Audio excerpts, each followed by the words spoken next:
Hello, board members. How we doing this fine Puzzle Sunday? Well, I hope. As it is, in fact, Puzzle Sunday, we are going to be jumping back into and potentially finishing Phoenix Wright Ace Attorney Trilogy. I'm pretty excited, team. I'm curious to see what the final reveal is going to be. They've been legitimately building to a kind of shocking conclusion, and I'm very curious to see what that's going to actually turn out to be. That's about the only thing I'm really looking forward to with this. I have the plaque. The plaque design has been designed. We can go over that once some people get here. Maybe we'll take a little break in the middle and we can look at the plaque. It's an idea. It'll be hanging up behind me for you all. It'll be right about here. You should be able to, I think, see most of it. We can get some photos I have of it. But yeah, let us continue. So, what did we get? Last week we cross-examined Bikini Nun Bikini, Sister Bikini. We also did some more investigating, found the not the murder weapon, but a new weapon in the form of the staff having a sword in it. We found out that Gordeau, the prosecutor to our defense, is I forgot to turn that back on. Is apparently actually colorblind and can't see red. In this case, the blood on the column with the name Maya written on it. He had no idea that was there. And he got very upset about it for some reason, which is interesting. We still haven't figured out exactly the correlation, or at least Phoenix Wright hasn't figured out the correlation. Oh yeah, this is the new testimony. Now that Iris is on the stand, she has given us her witness statement of what she saw that night. And she saw Maya, Mystic Maya, stabbing Mystic Elise, who we have now confirmed is in fact her mother, Mystic Misty Faye. In disguise for some reason. I don't think we've come across exactly why they're in disguise. Iris didn't know that was actually secretly her mom, Misty Faye. So it actually makes less sense that they were fighting. The argument is that since the mom has been missing for like 15 years or whatever, it's not that weird that they didn't recognize each other anymore, since Maya would have only been 4 when she left, and Mystic Misty has aged or whatever. So, and they didn't recognize each other when they met back in the actual like temple originally, so it makes sense that Maya didn't recognize Miss Elise the Mall or whatever. But this is the second part of the testimony now. We left it on kind of a cliffhanger last week. After Mystic Elise died, I called out to Mystic Maya. I thought it was my duty to protect the future master of the Krang tradition. So I removed the body from the inner temple by myself. I dragged it behind me all the way across Dusky Bridge. Then I used the snowmobile to carry it back to Hazakura Temple. Wait, what?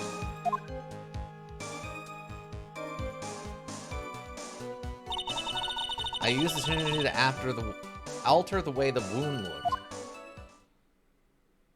But why is the wound in the back?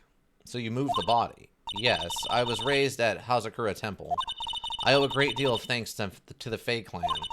But even so, I never imagined that Elise Damal was actually Misty Fae.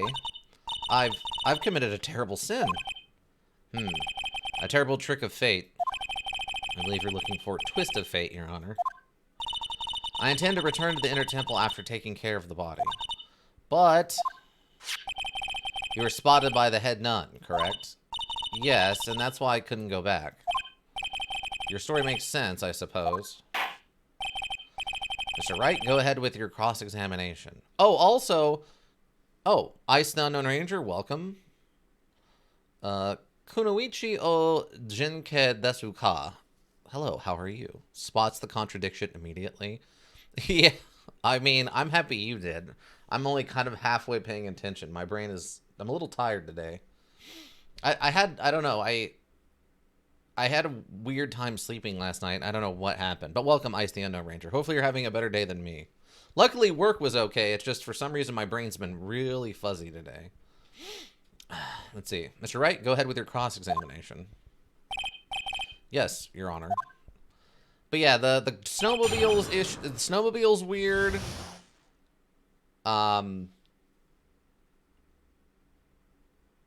The stabbing it with the sword thing is still being contradicted by Sister Bikini, who saw her pulling the sword out.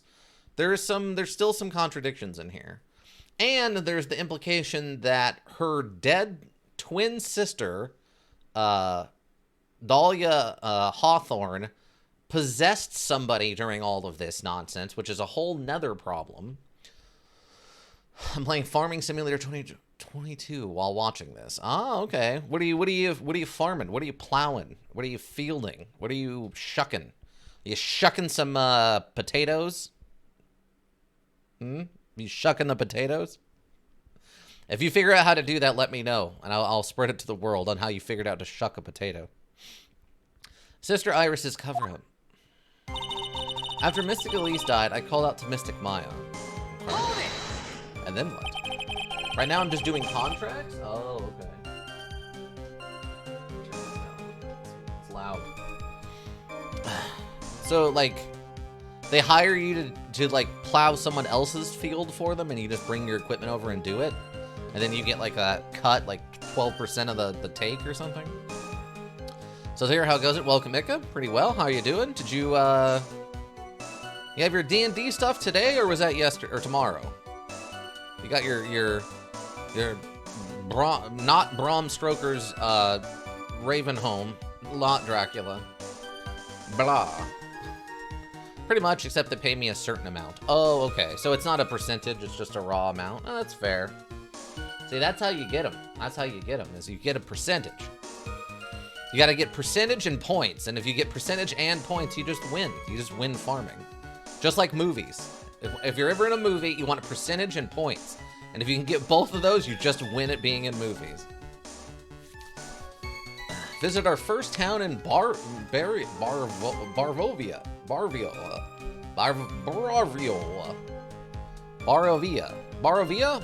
sounds right. Well, that's good. How did it go? How many werewolves? All of them? None of them? Presumably a lot of werewolves. They're doing a Bavaria for people who aren't aware, which is, you know. It's sort of a, as in civilization. Yeah. No, I understand, but Bavaria is reminiscent of, like, the generic Transylvania, like, towns and stuff. So there's just anything you can think of, like, the old-timey monster stuff can just happen in any parts of Bavaria. Barovia. Okay. So you waited until everything was over before making a move? No, it's not like that. Objection! She saw someone murdered right in front of her eyes. It's not surprising that she was a little timid. Yes, I suppose that's true. Sometimes when I'm watching lawyers argue back and forth with each other, I feel so helpless that I just sit quietly and wait for them to reach a conclusion. Isn't it your job as a judge to mediate the argument? It wasn't until Mystic Maya saw me that it finally dawned on her what she had done. I thought it was my duty to protect the future master of the Korean tradition. My character would fit right in. She's basically a werewolf. Nice. Is she a shifter, or are you a barbarian that like a bear form barbarian? Shifters don't come up much, unfortunately, in D&D. Yep, a shifter. Nice. So what is that? What is it? Which kind of shifter? Had a fun moment where what was going on in town was very similar to something that happened in his backstory. Oh, for your character? Nice. I'm trying to remember, I mean, they added a bunch of them from 4th edition to 5th edition, and they had a lot more emphasis on the animal aspects instead of just the naming aspects. But a long-tooth shifter. Okay, so the long-tooth ones are the tanky ones, right? Because there's like Longtooth and like Swift Claw, and then you've got like your bird one. Like, I'm trying to remember how it works out now. Yeah, there's the Longtooth, like the Swift Claw, and like 2 or 3 other ones. No, they're the ones with the extra bite attack. Oh, okay. So, okay, I'm thinking of 4th edition then. So the Longtooth is the more werewolfy one, and then the Swift Claw is more of the cat one with a little bit more like balance and agilix. And then there's like the Bison one, which is the tanky one, right? I think it's the Bison one, or like the Buffalo one is like the tankier one. Yeah, Beast Hide. So yeah. And then I think there was 2 other ones they added, which was like the Avian one, and then one other one that I think is like the generic, like, build your own style shifter. So if our campaign goes down in flames, but the Were organization outlasts our characters. If it's set in the future of the world, I have a shifter character in mind. Oh, okay, gotcha. Our characters go down in flames. Gotcha. They're either were-boars or were-bears. Oh, okay. Okay, that's fair. Okay, I gotta focus up. Hold on. I thought it was my duty to protect the future master of the terrain tradition. So then, you knew the significance of the name Maya Fey. Yes, of course I did. That's odd. I mean, Sister Bikini didn't recognize Maya's name, let alone her position. Anyway, she was a very special person indeed. So I removed the body from the inner temple by myself. By the way, our party has yet another new character. I mean, a rotating cast of characters can make a show very interesting if you do it the right way. Why did you do that? Because I didn't want Mystic Maya to be suspected in any way. I thought the best thing would be to remove the body from the crime scene. You moved her body all by yourself? Yes, I did. It would have been impossible if it wasn't for the snow. The snow, huh? I dragged it behind me all the way across Dusky Bridge. A Drow Warlock. Oh, that's pretty classic. That's not too bad. I mean, did they worship Lilith? Or Lilith? I think no, it's not Lilith. I can't remember the Drow god. They have a very specific god. Or are they like... There's a lot of different warlocks, it's just I was wondering who their actual, like, patron is. I dragged it behind me all the way across Dusky. I don't know, but he's natural evil? Well, neutral evil? Yeah, I mean, if he's just playing a straight Drow. That's classic. It's pretty amazing you could make it all the way across. That's a rickety old bridge. It looks worse than it is. It's surprisingly sturdy despite its age. It's like they say. Oh, shut up. Idiots are too stupid to catch even a simple cold. There's one other thing that bothers me. Why not just throw the body into the Eagle River? Huh? It would have been much easier than dragging it all the way to Hazakura Temple. I thought it would still cast too much suspicion on Mystic Maya. That's why I tried to take the body as far away as possible. Ha. Makes perfect sense to me. That's because you're an idiot. Of course it does. For the time being. Anyway, what did you do after you crossed the bridge? We decided for loot to just put it all into a party pool since not everyone can always be there. And that makes splitting the loot inconvenient. Oh, yeah. Working around who's available has always been a thing for D&D. We spent most of the session Friday interrogating him. Fair. Introducing an evil character, as long as the player is cool, can be fun. It's just you have to make sure the player is not going to be a jerk about it and go completely chaotic evil. Like, neutral evil just means that they're kind of willing to steal when they want something. Chaotic evil is they're just, like, murdering people randomly. The player who's playing the evil character has to be cool to be able to integrate their character into a non-evil party. He's entertaining so far? Good. Good. Hopefully he can maintain that. Or they can maintain it. I guess I don't know. Oh, no, it's he. He can entertain. Okay, so at least, hopefully he can maintain that then. Let's see. Then I used the snowmobile to carry it back to Hazakura Temple, and... The snowmobile? I knew that would show up sooner or later. Yes, I had the key. I used the snowmobile to travel from Hazakura Temple to Dusky Bridge. The part that was in question the other day. I asked for more details. Forget about it, about the snowmobile, about the tracks. I think he'll be just fine. Well, that's good. That's good. About the snowmobile, about the tracks.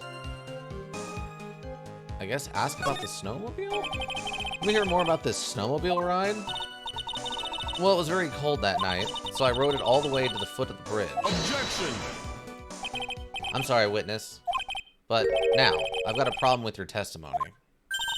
Excuse me? No, what are you up to now?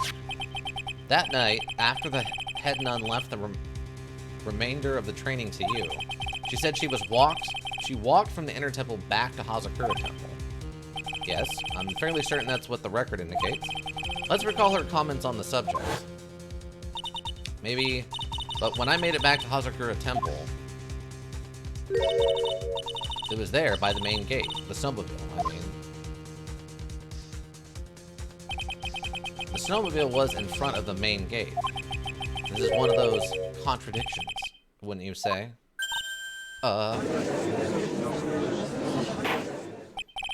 Order, Mr. Godot. Why are you pointing out contradictions in the witness's testimony? Let's just say I like things to be neat and tidy, okay? Well, maybe? Sister Bikini missed it? Yes, maybe she didn't see it. You think she missed it? That doesn't sound right. Ha, whatever. Even I don't think this is decisive enough to be warned any more time or effort. It's just, you'd better be careful in your testimony. That's all I wanted to say. A smart little cookie like you shouldn't have any trouble understanding that. Yes, sir. It's even funnier because we nearly died to 3 drow with guns the previous session. I remember you talking about that on Tuesday. We were talking about how dangerous guns are in D&D. If you're playing the high fantasy setting of traditional D&D and they use the gun rules, those guns are usually incredibly powerful. What was this? What was that all about? Why would Godot want to give me a hint? Very well then, let's continue with the testimony. So you're transported the body by snowmobile, all the way to the Hazakura Temple courtyard. Yes, I thought that way Mystic Maya would never be suspected. That's what I thought anyway. And then I used the shikishe to alter the way the wound looked. Is that what you were doing when Sister Bikini saw you? Yes, that's right. She probably thought the worst. Probably, more like definitely. I see. Sister Bikini mistakenly thought you were the one that murdered Miss Demon. I'm so sorry, please forgive me. It's my fault that this case has gotten so confusing. I don't want to believe it, but I don't think my logic is failing me. Iris is trying to pin the murder on Maya. Why would she want to do that? There's only one reason I can think of. It'll cover for someone else. After Mystic Elise died, I called up the Mystic Maya. Okay, so I don't know where they got the guns, and we're not about to track them down and ask them. Yeah. Guns in D&D are pretty rare, but it is a thing in the rule books, so technically I think they actually put out a little, not a full book, not a full lore book about modern D&D, but I think they did put out a little addendum, like a little packet of information that if you wanted to bring D&D into modern times, how to do that, and adding weapon proficiencies for guns and I think it was guns and like vehicles, like cars or something, were some of the things they had in the packet. We have more pressing matters to attend to. Yeah, you got a drow to interrogate. I've been thinking about card choices in you. There's an unofficial category of cards in you called hand traps, which are cards that have effects that can be activated on your opponent's turn in hand. Trying to decide between 2 different ones. Ooh, okay. Are we still working on the sushi deck, or did you move on to something new? That and a gold dragon to speak to. Well, gold dragons, I'm trying to remember how it works out. I think it's the metallic dragons are the ones that are good. I think it's metallic dragons are the ones that are good, and then the elemental ones are the ones that are evil, right? And a treasure to find, well, that's just D&D. That's assumed for the most part. Yeah, they're usually lawful good. Okay, that's what I was thinking. I was thinking the metal ones are usually the good ones. Let's see. After Mystic Elise died, I called out to Mystic Maya. I thought it was my duty to protect the future master of the Korean tradition, so I removed the body from the inner temple by myself, dragged it behind me all the way to Dusky Bridge, used the snowmobile to carry it back to the Hazakura temple.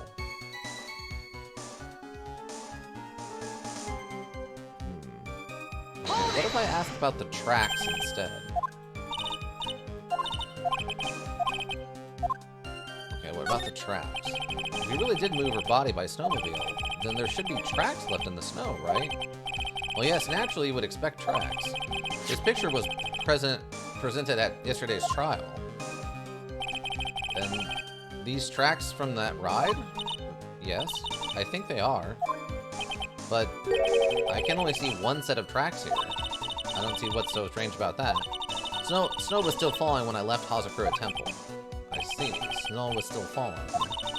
And then when the murder took place, it had already stopped. That's why there are such fresh-looking tracks. How about it, Mr. Wright? What do you think about this testimony? I think it's very important. When the murder took place, the snow had already stopped. That doesn't make sense if you stack it up against the other evidence. Your Honor, I like the statements Iris just made to add it to the testimony, but does it have something to do with the case? All will be made clear if you allow her statement to be added to the record. Ha! This should be fun. Let's get this snow business cleared up, shall we? Yes, sir. By the tournament took place, the snow had already stopped. There have been a lot of contradictions in your testimony so far. This time, are you sure it's all true? Yes, I am. When the murder happened, the snow had already stopped. According to you, that's why the snowmobile tracks were so clear. That's right. I'm certain of it. I think I've trapped her this time. I see how you think. Snow, huh? What is going on here? The snow really had stopped by the time of the murder. It means there's a bigger hole in her story than the movie The Grid Revelations. What? What? Wait, what is this a reference to? Is this a reference to a real movie? That can't be a real movie, right? It means there's a bigger hole in her story than the movie The Grid Revelations. It's got to be The Matrix Revelations? Or something like that. It's got to be a reference to a different movie. I don't think The Grid Revelations is a real movie, right? Never heard of it? Yeah, it's got to be a made-up movie. It's got to be a reference to something else. Let's see. There's one that can essentially negate an attack by sending itself to the graveyard.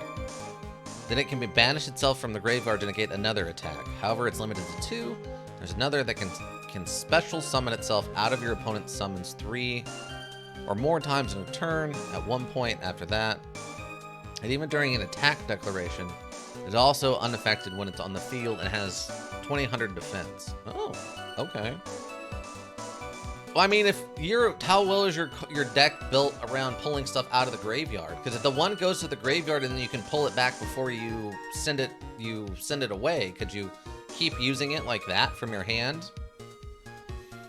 Let's see. After all, it's just a generalization that gold dragons are lawful good. I'm sure evil ones exist, and even if this one is indeed lawful good, it doesn't mean he wants to work with us either. That's fair. Never heard of it? Yeah. The first one is a bit more consistent because it limits this 2. It's a bit more rare to have it in hand. But the special summon one can come out easily since most decks summon 3 or more times in a turn. My under defense and coming out whenever usually means I can block 2 attacks with it. Or if they don't have a strong enough attack. Although most boss monsters have 3,000 attack. I don't like movies either. Well, that's fair. I don't think The Grid Revelations is a real movie. Not that I'm familiar with. Yeah, I mean... I think I get what you're saying.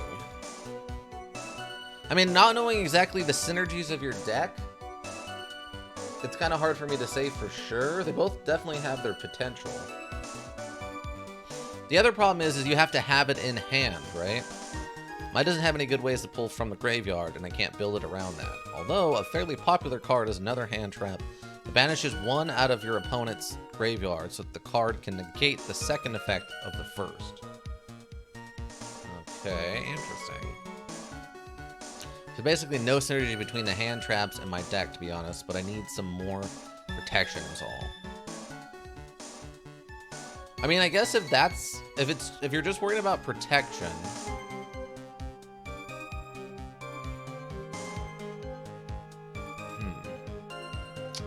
I think the problem then is going to be is the meta right now to pull a bunch of cards, play a bunch of cards at once to be able to trigger the 3-card monster or the 3-card hand defense? Or if that is the meta, do you think it's happening enough that that's going to be relevant, or is it better just to have one that's like block and then block again and it's done? Because it's all kind of, that one's so relative to what your opponent's doing, whereas the one that's just block and then block again, that one's a little bit more universally usable. So I think it depends on how you run your deck, or what you think the meta is that other people are using right now. The 3-summon trigger almost always comes up, but if it's later in the duel, it's less likely. Ah, okay.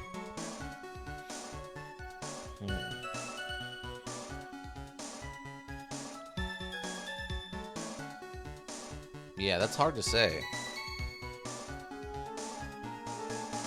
Do you have a card that has some kind of effect where you can turn like a high defense into a high offense for a round or something? That could be useful if you could pair that with the putting out a block monster and then turning it into an attack monster. Okay, the grid revelations. Ha! Well then, Mr. Trite, perhaps you'd like to share your theory with us. Let's see what's up your sleeve, or rather, at the end of your index finger. Huh? I don't want to believe it, but I don't think my logic is failing me. Hold on. I feel like saving. This seems like it could be weird. I don't want to believe it, but I don't think my logic is failing me. Iris is trying to pin the murder on Maya. Why would she want to do that? There's only one reason I can think of. Okay.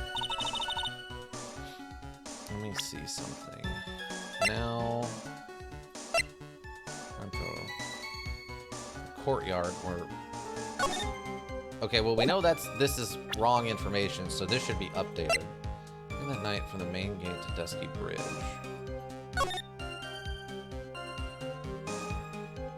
Wait, what? Hold on. Taken that night from main gate to Dusky Bridge. Okay. Laminate from the Inner Temple Court was not lit the night of the crime. I'm behind a tree in the Inner Temple Garden. Blood is being analyzed now. There's a Morgan Fay opened once before. Release the mall found in the Third Temple. Original Weatherport, Knights of the Crime. Why her only people warned alone?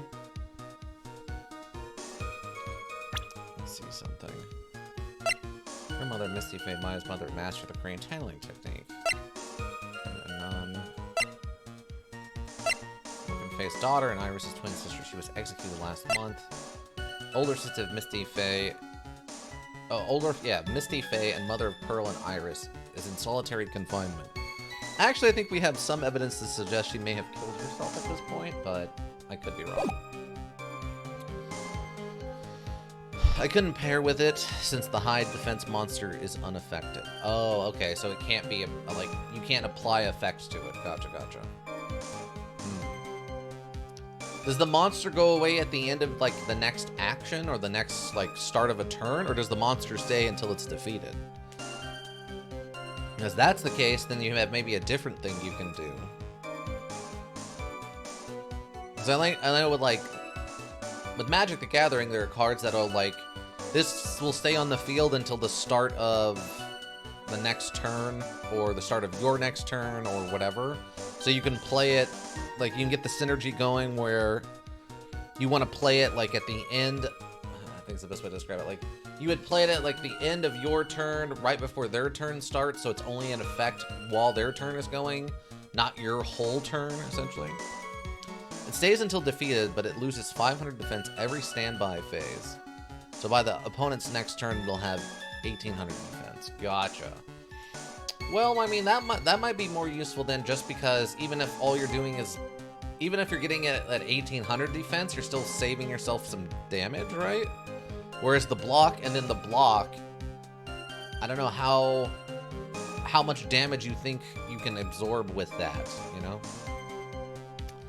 See, after Mystic Elise died, I called out to Mystic Elise. I thought it was my duty to protect the future master of the Crane tradition. So I moved the body from the inner temple by myself, dragged it behind me all the way across Dusky Bridge. Then I used the snowmobile to carry it back to Hazakura Temple, and I used the snowmobile to alter the way the wound moved. The time the murder took place, the snow had already stopped.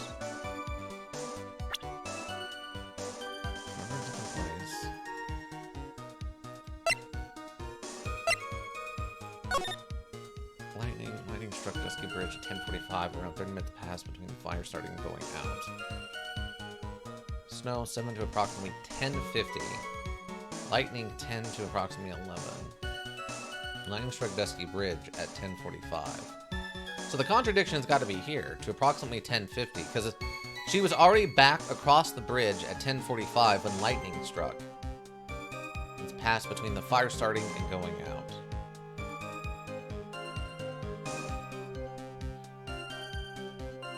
It stays, maybe see if you can use it against something stronger on the field?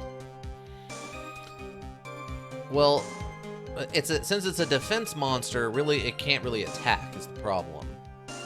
So it's good for blocking because it comes out with a naturally high defense, and then proceeds to lose 500 per turn or whatever, but yeah. Maybe see if you can use it to get something stronger on the field. Oh, that's true. You mean like a sacrifice monster? That's true, yeah. You could use it as a sacrifice monster. I can attack with it, but it's not high enough attack to beat it over anything, really. Has 1,600 attack. Oh, it does have attack. Oh, the way you're making it sound like it had no offense of any kind. Like, Magic the Gathering, there are literally cards that have 0 attack power. And there's ones that are specifically, like, have an ability or an effect on them that make them unable to attack. They're only defensive. So I thought it was something like that, where it literally couldn't attack something. But it just has a really low offense. Oh, okay. Yeah, I think in that case, if it can actually attack, I would say that one's probably going to be more useful.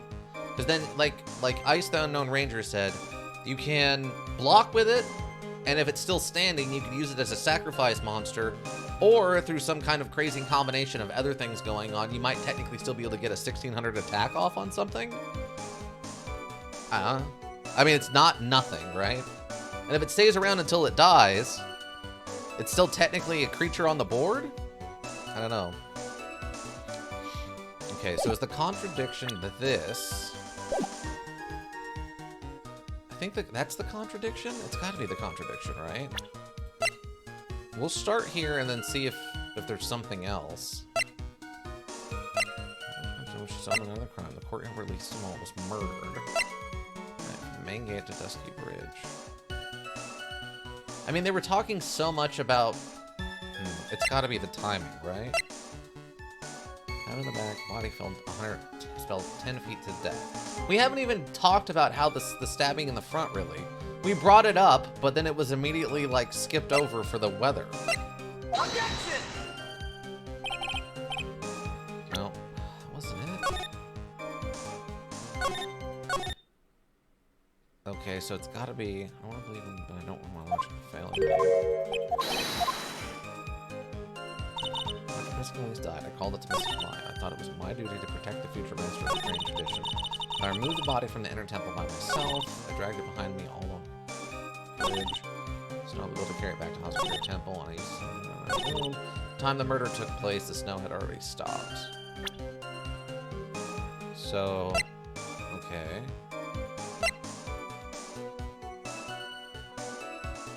That's the map of around the place. So it's got to be within the track photos, since they show only one set of tracks. Let's see. I can attack with it, but it's not high enough to beat anything else. Okay, yeah. If you're attacking with it, you're probably already winning.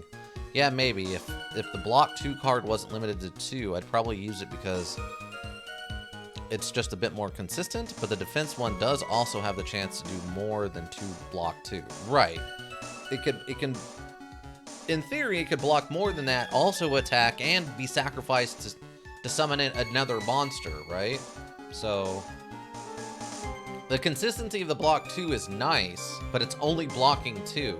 Whereas if you just have a creature, even if it's slowly getting weaker over turns, it has a lot of things you can still do with it.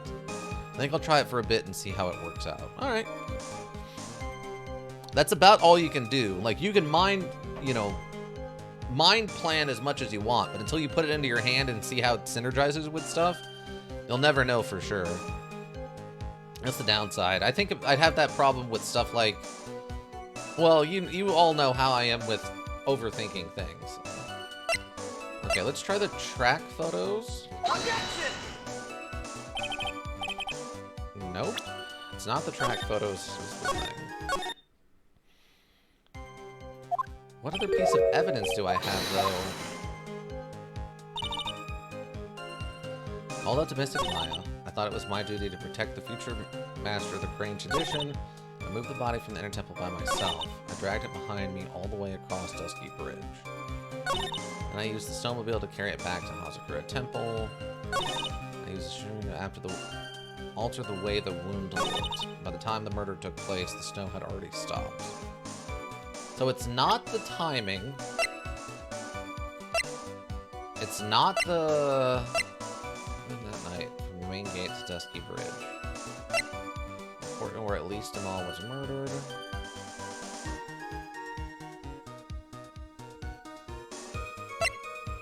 Found in the garden. Taken that night from the main gate to Dusky Bridge. I really wanted to see what you thought, though. Oh, okay. Yeah, I would say if it does have offense, and it doesn't go away at the end of your turn, or the end of, or like the start of the next turn, or whatever, I would say that's probably got more options for you. And the way you're making it sound is like it's reliable enough that it happens pretty often to be able to summon it. So even if it's not 100% consistent like the other one, even if you're getting like a 70% consistency on it, that's still pretty good for how many options it gives you. I think.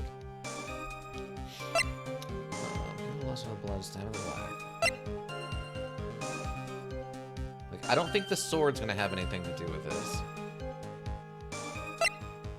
Weather report. Retrieve before the lights and the home crowd protects the evil spirits. Men are her only people. What is the contradiction? If it's not the weather report and it's not the photo of the tracks. Use the snowmobile. Maybe it's here?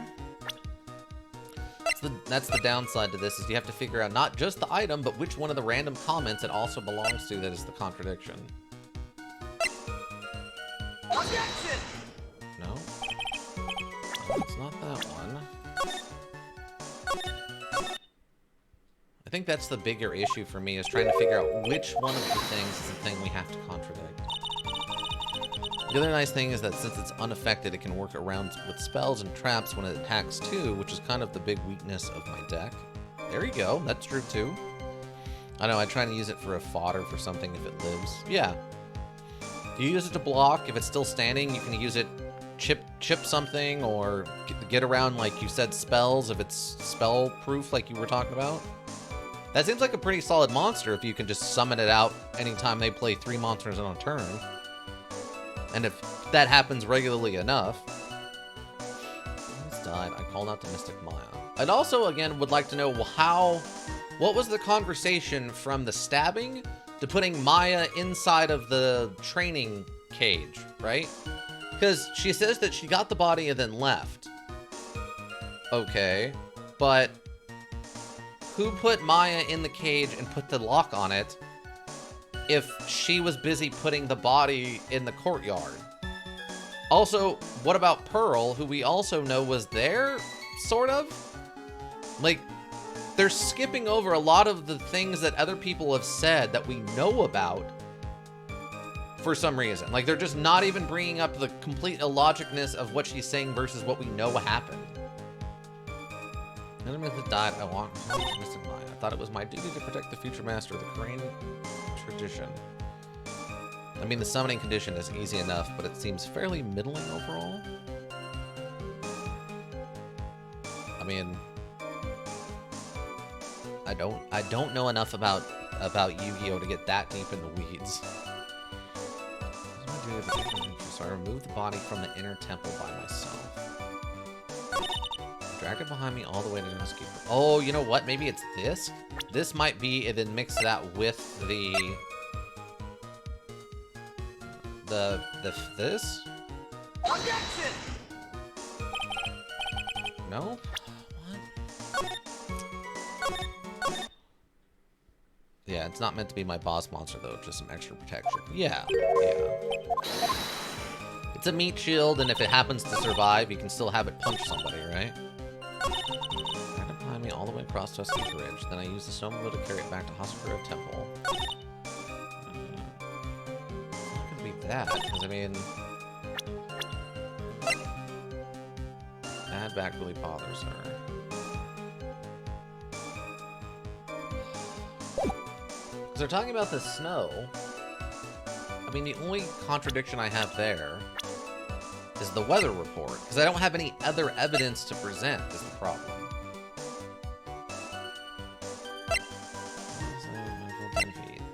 Taking the night from main gate to Dusky Bridge.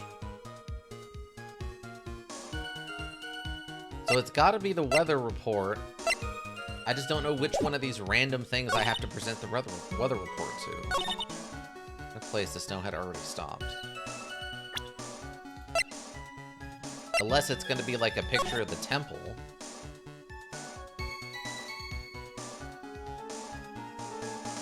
At the time of the murder, the snow had already stopped.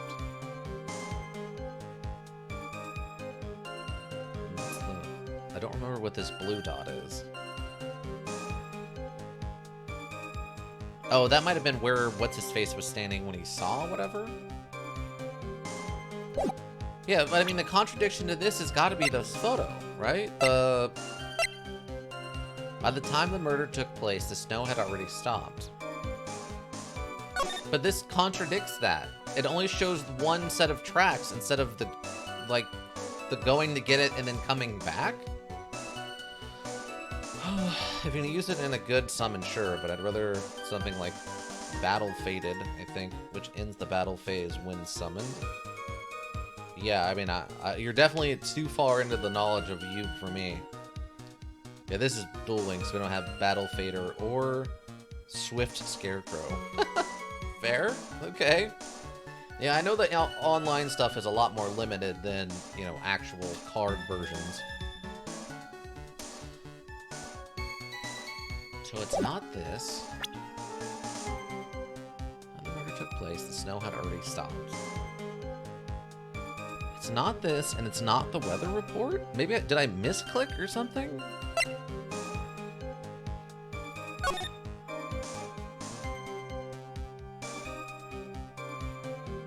I would 100% use either one of those for sure if we had it. Yeah.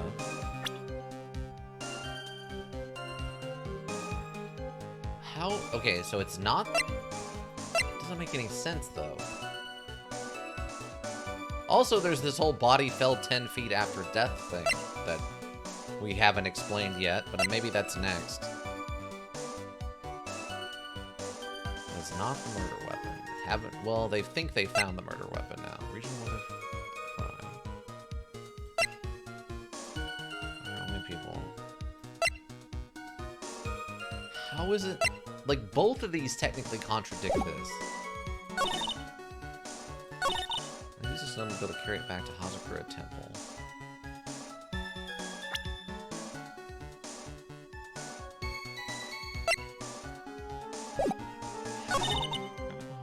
way across Dusky Bridge. Remove the body from the inner temple by myself. Protect the future master of the Grange Edition. After Mystic Elise died, I called out to Mystic Maya.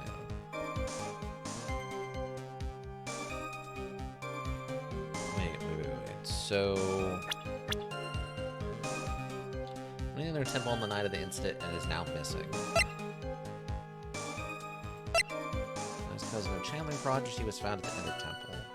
Right. So Pearl was also there that night, but we know she said she failed to channel the spirit of Dahlia, so we're thinking she wasn't directly involved in the murder.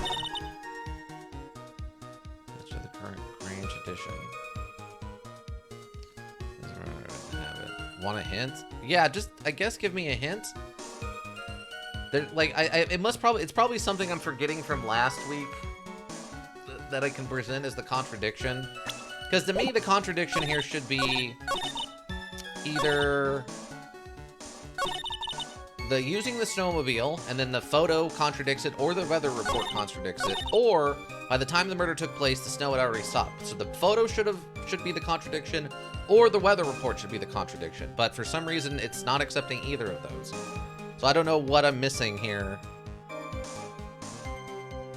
Like, what? And the only thing I can think of would be, like, I need to present someone. Like, I need to present him as the witness or something. Or Sister Bikini as the witness saying that that the snowmobile was actually there. Is that what I'm missing? Could she really pull the body across the bridge in that state? Stab? Wait, how is that a contradiction? No. I hate these little things at the end.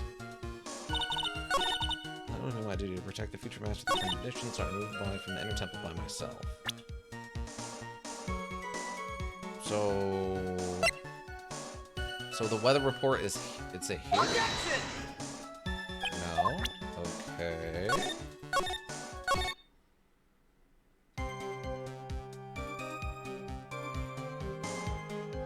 Wait.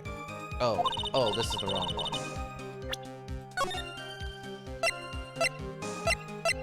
Wait, was there like a more recent one?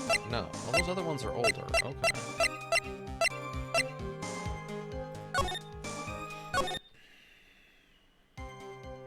Wasn't something wrong with the bridge? Well, not until the lightning hit it. But I tried contradicting that. That's what I think I just did, right? Was the weather report? I thought it was my duty to protect the future tradition, so I removed the body from the inner temple by myself. Oh, okay, maybe it's the Dusky Bridge is the thing? Objection! Oh, God. Okay, so it's the bridge.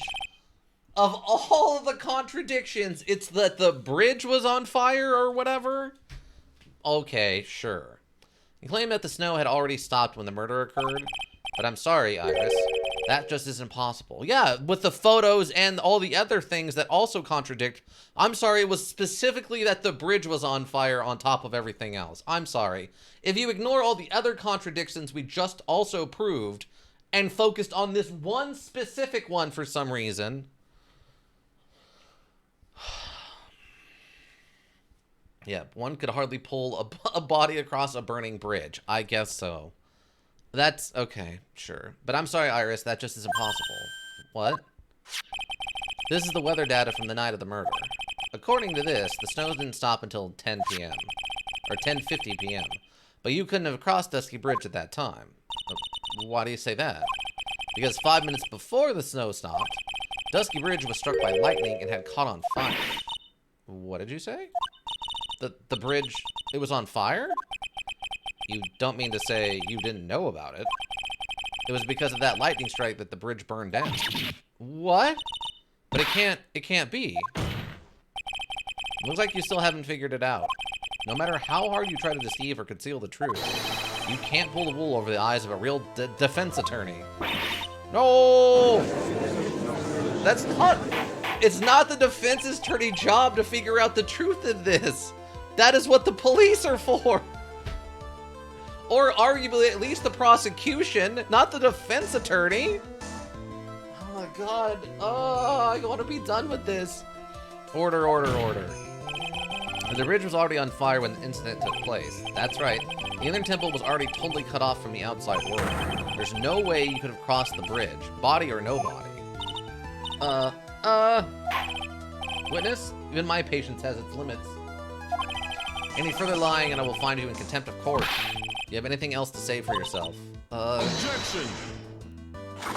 The only person here that is truly contemptible is you. Old man. Me? How dare you? Whether this witness lied or not doesn't mean squat right now.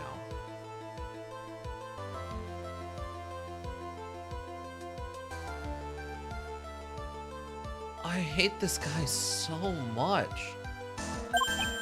Squat? The important thing now is to find out the truth. Isn't that right? Yes, of course, but whether it was snowing or not snowing, or whether the bridge was burning or not, there are two facts that can't be disputed. First, the body of Elise Damon was discovered in the Hazakura Temple courtyard. And second, the head nun, Sister Bikini, witnessed Iris desecrating Elise Damon's body. He makes a good point on both accounts. That's right. I'm not lying. What are you claiming this time? I wasn't myself at all that night, so my memory is still somewhat hazy. Objection! What? You have stood at that witness stand and testified this entire time. Are you telling us now that your memory of that night is hazy? Objection! Is only human to error. If you're so perfect, right? Maybe you can explain this for the court. What is it? When the murder happened, the bridge had already burnt down. The time the body traveled across the bridge and was found in the temple courtyard. Perhaps you have some kind of perfect explanation for this little magic trick? Well, not exactly, no. I know there must be some other way she got across that burnt-out bridge. But unless I can somehow demonstrate it, we'll never know the truth. Oh my god, is it gonna be the cable hit her and threw her? There's no way. The temple is so far away from the bridge. It looks like the defense is not prepared to offer a suitable explanation. See what I mean? In other words, you're in no position to suggest that this lady's testimony isn't the truth. Ugh. But we just proved with evidence that she's lying. What are you talking about? All right then, witness, let's hear your testimony once more. About what, Your Honor? You've admitted that you moved the victim's body. Nevertheless, your prior testimony contained a rather large inconsistency. Please add an explanation for that to your testimony. Yes, Your Honor. Will this be her final testimony? Moving the body.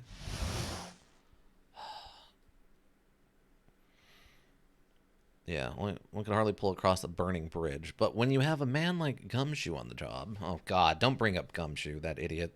Detectives are fake in Japerica. Well, they're all idiots, apparently, who can't do their job even remotely correct. Moving the body. Other than walking over the bridge, there's no way to move the body.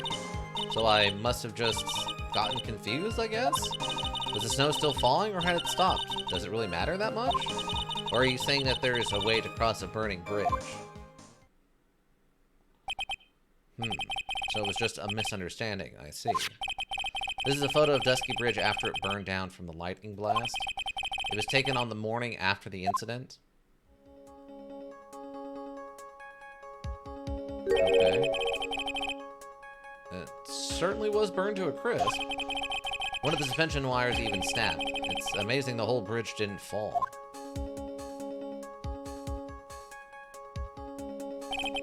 Clearly, it would be impossible to carry a corpse across a bridge in this condition. Dusky Bridge photo added to the court record.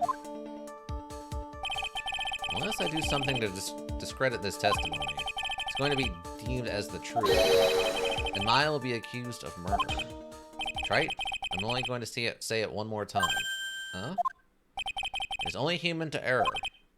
And Only humans can spot the errors of our ways. What? The more sense he makes, the less sense he makes. Alright, Mr. Wright, please begin your final cross-examination. That's actually many people's favorite prosecutor, and at least in the top 3, he's probably number 5 for me personally. I mean, so far, so far he's my least favorite, but I haven't, I guess, seen what could... I haven't seen the prosecutors from any of the side stories or the next one, the Apollo Justice Trilogy. There's a lot of prosecutors I'm not familiar with, so maybe... I like him, but he's pretty bland. I see, this is how I know. I know that there is fundamentally a no connection between me and this module. Is when people, like, I understand that other people like this, and I'm completely okay with that. Other people like eggs and coffee, and I can't stand either of those. I'm fine with other people liking things I don't. So that's how I know I'm not... This isn't for me, is because I do not like this. Like, I do not like these characters and stuff. It's just driving me up a wall. I don't know why my brain won't accept this for what it is, of just being like a fun, nonsensical thing, but my brain will not accept this. I mean, I guess technically Edgeworth is my favorite prosecutor, just because he's got an arc to his story, but... Oh, the prosecutor for Spirit of Justice is far, far, far worse. Oh my god, I wouldn't make it. I've almost cussed at this prosecutor already once. You have that lawyer brain? I guess I do. I don't know. I can't with these modules sometimes. But that's okay. Apollo Justice, what is it? Spirit of Justice or whatever. Edgeworth is most people's favorite. Yeah, he's fine. Francesca Karma's grown on me a little bit. In this one, she's toned herself down a little bit, and I like her better toned down. She was just too many notches above 10 in the last one. And this one, she calmed herself down. I like that a little bit better. This guy's an idiot, and I can barely stand being, like, I can't stand when he talks.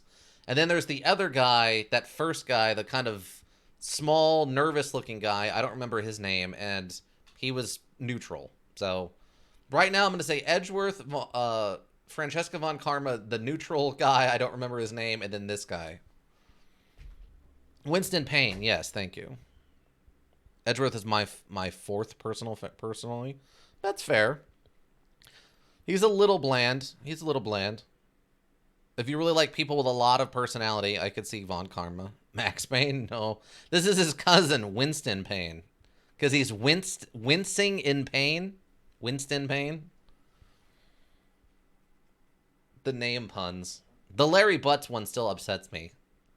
You can go back. You can go all the way back to the first stream of this and find me literally getting up and walking out of the room for a minute when they make the Butts joke. I stand by my frustration with the pun names. All right, moving the body. Other than walking over the bridge, there's no way to move the body. Okay. Yes, but if the snow had already stopped when the incident took place, I couldn't have crossed the bridge, naturally. Huh? But I think it's just like Mr. Godot said. The body did make it across somehow. So I must have just gotten confused, I guess? No, Edgeworth is cool and I can relate to him, but the others are just so good, especially the guy from Dual Destinies. Oh, okay. Yeah, I can't... like, it's gonna be a long time before we get anywhere near the Apollo Justice Trilogy or any of the other side stuff. I need a long break from this. I can't with this module. That guy's my favorite. Well, we'll have to keep him in mind, the Dual Destinies guy. Okay, so I must have just gotten confused, I guess. You seemed to be quite sure of yourself when you gave your testimony. You said you were sure the snow had already stopped. I'm terribly sorry, I was wrong.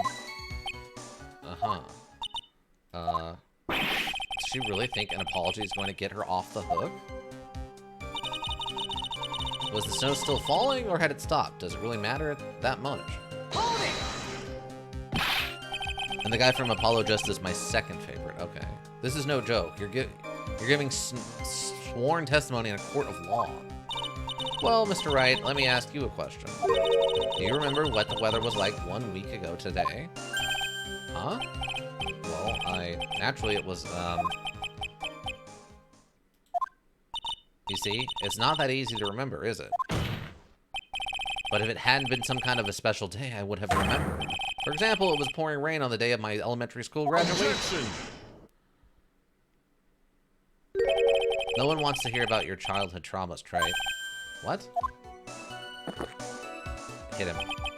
By the time the murder took place, the snow had already stopped. Hit him. Someone hit him. Just hit him in his stupid face. If you insist on obsessing over that one statement, let's see the proof. Show some evidence that the body somehow crossed the bridge while it was on fire. Well, I have the painting. And are you sure that there is a way to cross a burning bridge?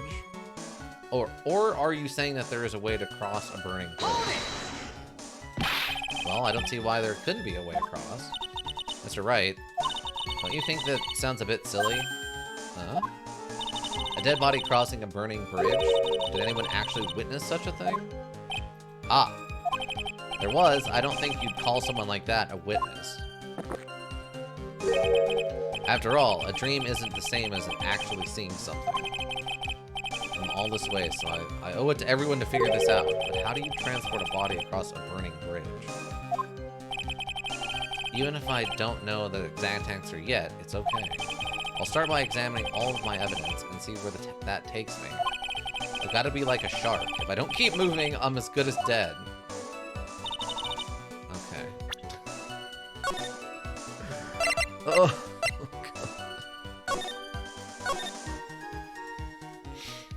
Okay. Just got confused. This is long. It doesn't really matter that much. Okay. So.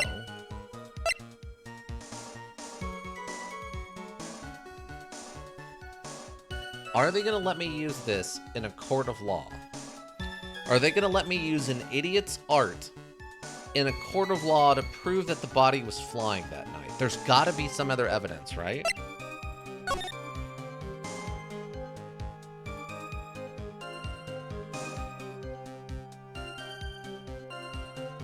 What was it?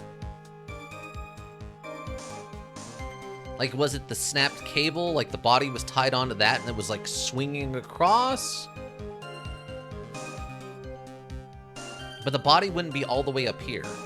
Like, the way that the art is drawn for that Larry drew this art, the body was hanging from a rope or whatever, like, right here. But how does that get a body across a bridge?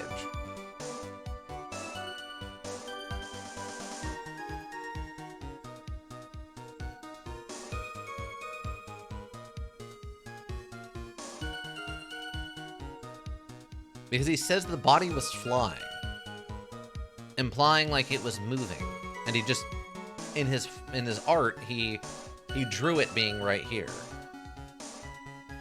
But he said it looked like it was over the bridge, but we know that's not true because he was looking at it upside down, and the support beams are on the bottom of the bridge, not the top, meaning that his photo would have seen the body flying across the bottom of the bridge. But what? Oh my god. Okay. Maybe... Okay, it's got to be the art. That's the only thing we have. Is it here? There's another way across the burning bridge. Because she mentioned, like, who would even believe that? Objection! Oh my god, they're just taking it straight up. They're just taking it straight up. Oh my god. A dead body flying over a... Oh, I thought it crashed. Okay. I wouldn't exactly rule out that possibility. What? Ha. You're saying it's possible? Don't make me laugh. The only thing that's possible about your claim is that it's been pulled out of thin air. I don't know why suddenly this isn't a full-screen module, but alright. I don't know about that. In any case, we have a witness who did see it happen. Preposterous! Who is it? Who is this witness? Can't chicken out here. I've got to keep on the attack and go, go, go. Miss Elise DeMall's brilliant and highly gifted apprentice. You dirty, dirty liar, Phoenix Wright. Lawrence DeMall. Brilliant. Highly gifted. Apprentice? Remember what he said in his testimony? That night he was at the Mountain Shack, Heavenly Hall. And that when he witnessed the event, I think you've all seen this sketch before. It's an exact drawing of what he witnessed that night. Are you serious? Today's not April Fool's Day, is it? Mr. Wright, are you seriously claiming that the victim flew through the air? And you're saying that this pathetic scribble to support your argument?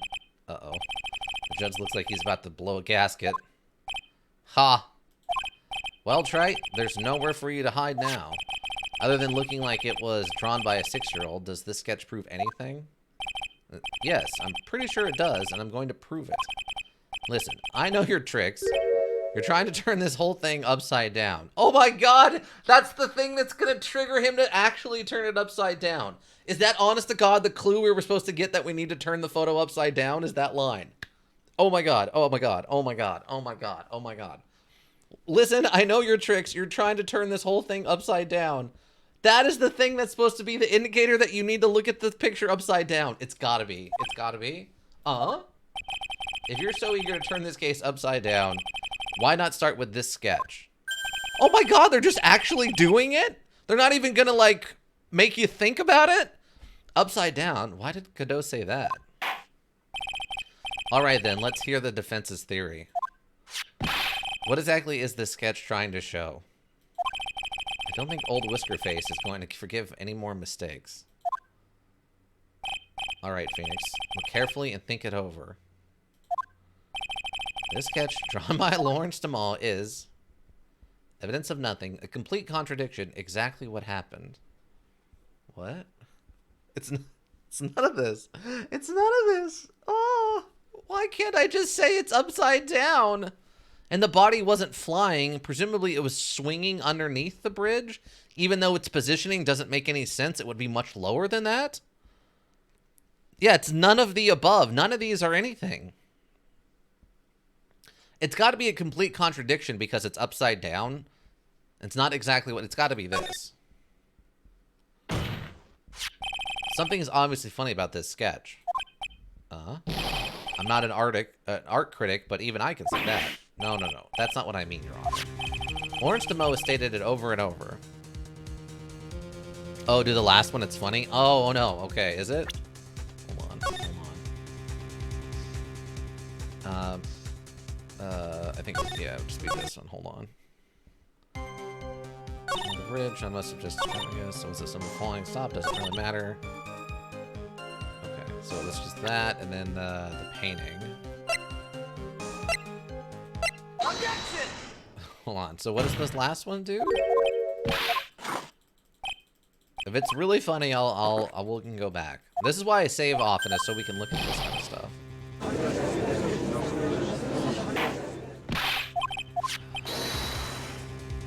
Brilliant, gifted.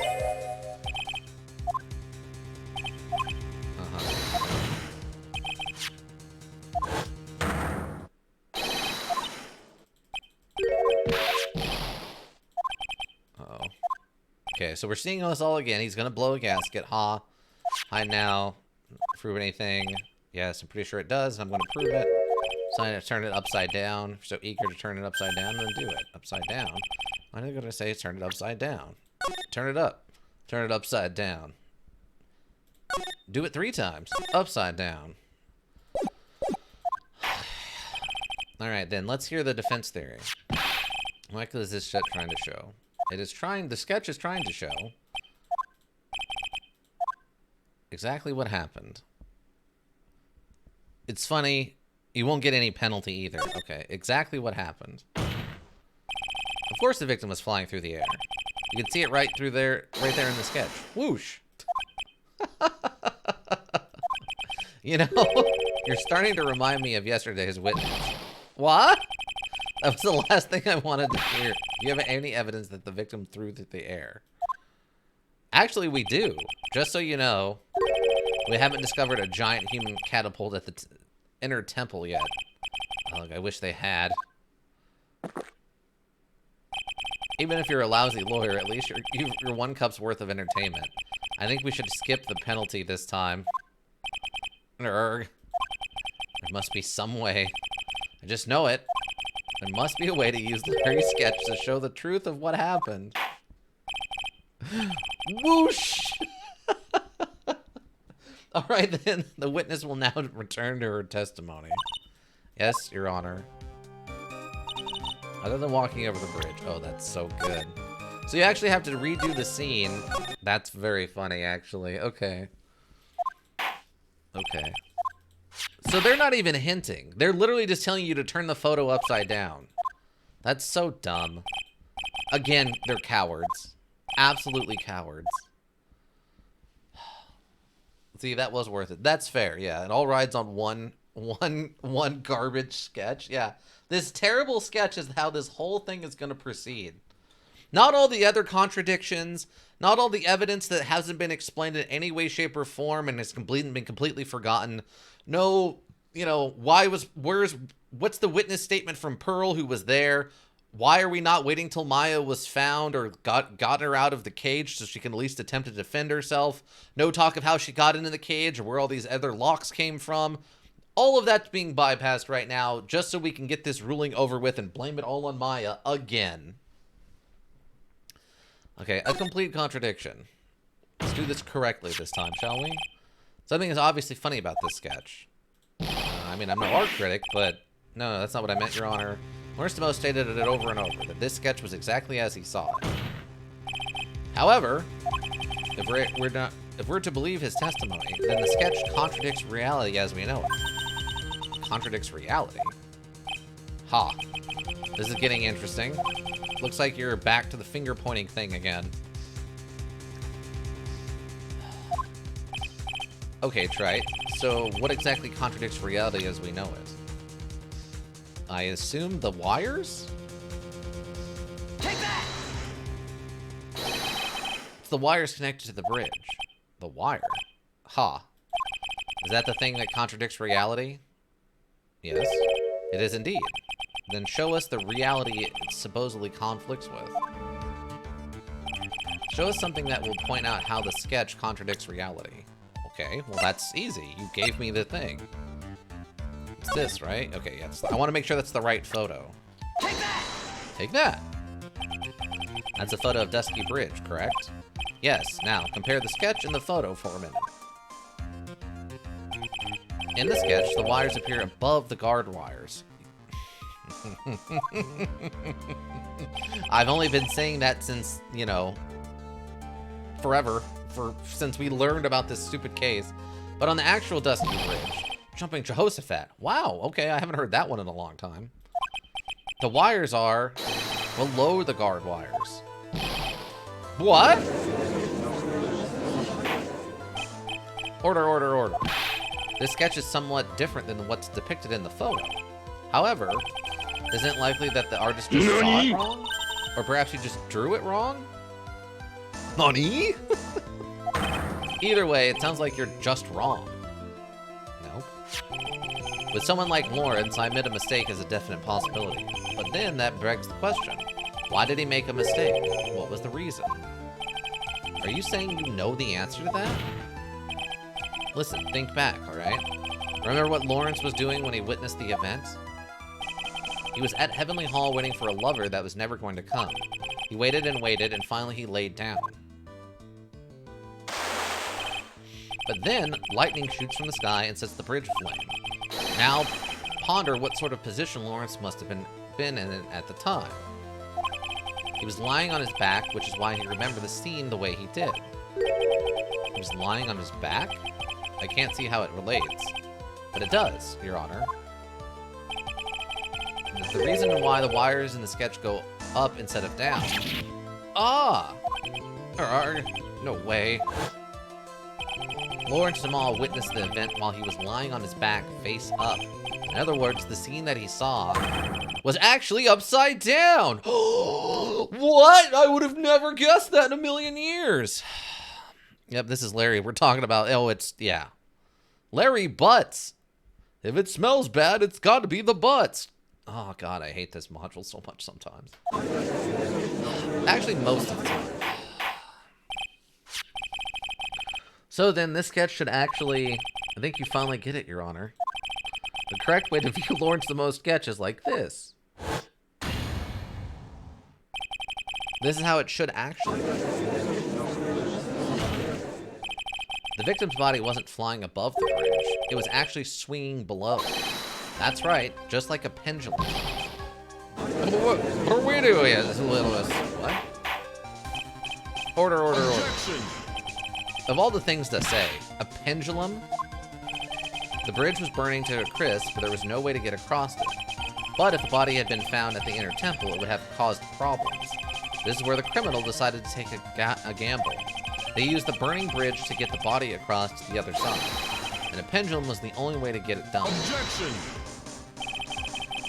Let's think about this for a minute, shall we? Dusky Bridge is about 20 yards long, which means it's about that far from the inner temple to the opposite cliff. I mean, no. It would probably be closer to 30 yards, because it's further away, but sure, you idiot, sure. Loves the absurdity. I'm too much of a realist, I guess, for this module. Maybe that's my problem. Like a pendulum card in U. No, it's like a pendulum piston in, what was that puzzle module that held the lasers and robots? It's the only way that you can make a boring job seem interesting, and that's fair. I mean, that makes sense. How else are you going to make being a lawyer interesting? You just make it completely insane. Portal? No, not Portal. The other one. Protocol, or not Protocol, Theory. Talos Principle. The Talos Principle. Remember we had to get, like, the contradicting pistons going so that it had a laser? Yeah, the Talos Principle. Thank you. Which means it's about that far from the inner temple to the opposite cliff. Yes, that sounds right. In order to cover that distance with a pendulum, you need a rope at least 10 yards long. To get a rope that long, you have to plan ahead. Lightning struck that night only can have been an accident, so it doesn't make sense that the culprit would have prepared the rope beforehand. So then, they didn't have to get the rope ready. The rope was already right in front of them. What? I'm saying that it was just a matter of using what was already there. In that case, Mr. Wright, please give us an explanation to support your theory. What makes you think that the criminal had the rope on the hand to create a pendulum? Well, it's... Wait, is this like a trick question, or...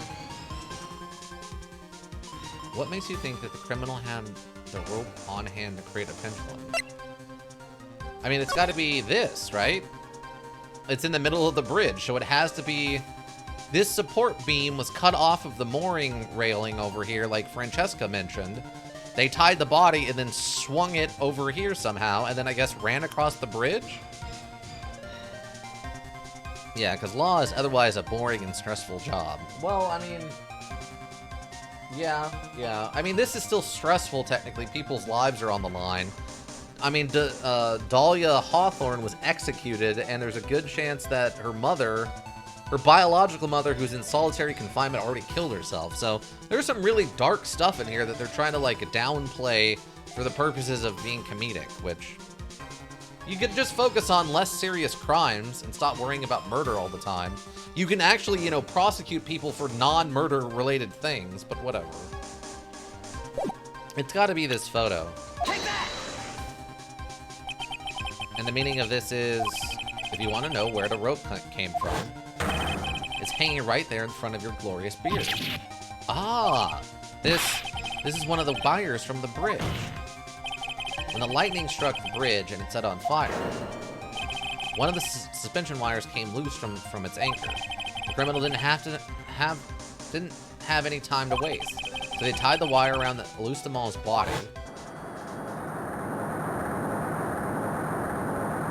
Oh my god, they animated this terribly, but they... No. How did they get the wire to let go? Because there was simply no other way to move... Okay, hold on. You can't... Yeah, it is implied that Morgan was executed. No, it says that she's in solitary confinement. Dahlia Hawthorne was executed. It says that Morgan Fay is in solitude, but there was another thing that makes it sound like she may have killed herself or become a spirit or something. There is that animation. A is terrible and B doesn't make any amount of sense.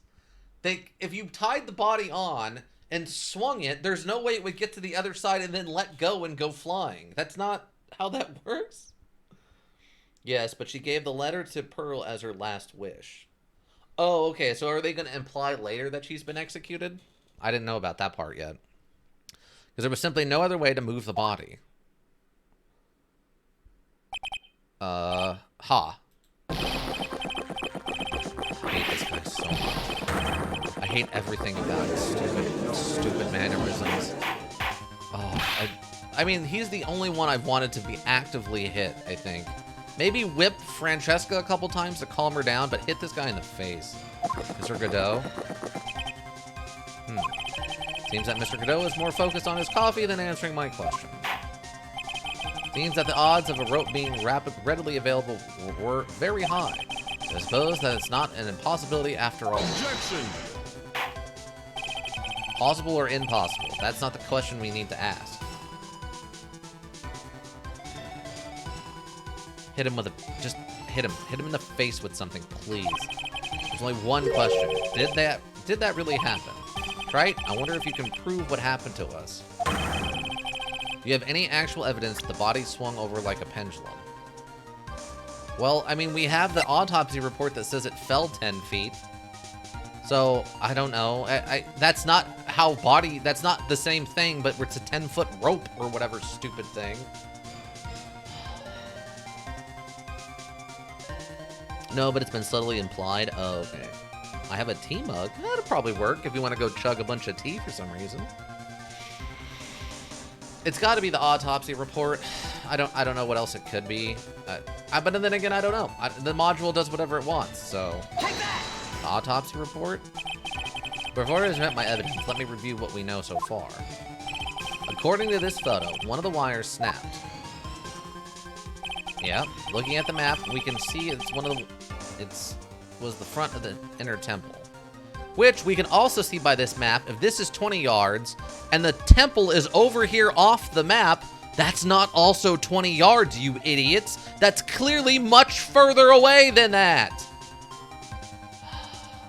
You got it? Oh, okay. Just...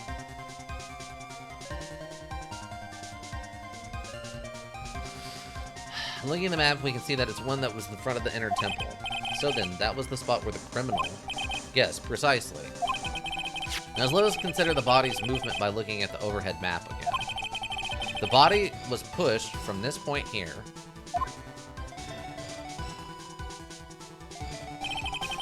It would drop on the opposite bank at approximately this point. Did you say drop? Well, they must have failed to catch the body on the other bank. What makes you think something like that happened? Morgan is never really addressed again after this? Oh, okay. Because I have evidence that suggests her body dropped some distance. What kind of evidence? Take a look at this autopsy report. It says here that her body fell about 10 feet after her death. 10 feet, huh? That's most likely the height of the difference between the two sides. The body overswung due to forward momentum, but then came loose and fell about 10 feet. And then, as a result of the landing impact, this crystal sphere was knocked loose. Oh, that's true. Yes, this blood-stained amethyst crystal. It's the one that came off of Miss Elise de Mont's staff. Wait, why would the staff be with her body? I mean, I guess it had to have made it across too, because they found it with her body in the courtyard, but why would the murderer bother, I guess, to hide where the crime took place? Poorly? And even more important is the place where this crystal sphere was found. Indeed. I believe it's already marked on this overhead map. Oh, that's what the blue mark is. Okay. The crystal was found... Ah! Precisely, Your Honor. in the very spot where the pendulum would arrive if given the right amount of speed. It's a magic staff. It floats along with her. I mean, that's a thing in D&D. You can have that. This explains your theory quite well, Mr. Wright. You have provided us with a way the body could have been moved that night. An impressive deduction, Mr. Wright. Most impressive. Mr. Wright? I thought this cold coffee might help you help cool you down. What is the meaning of this, Mr. Godot?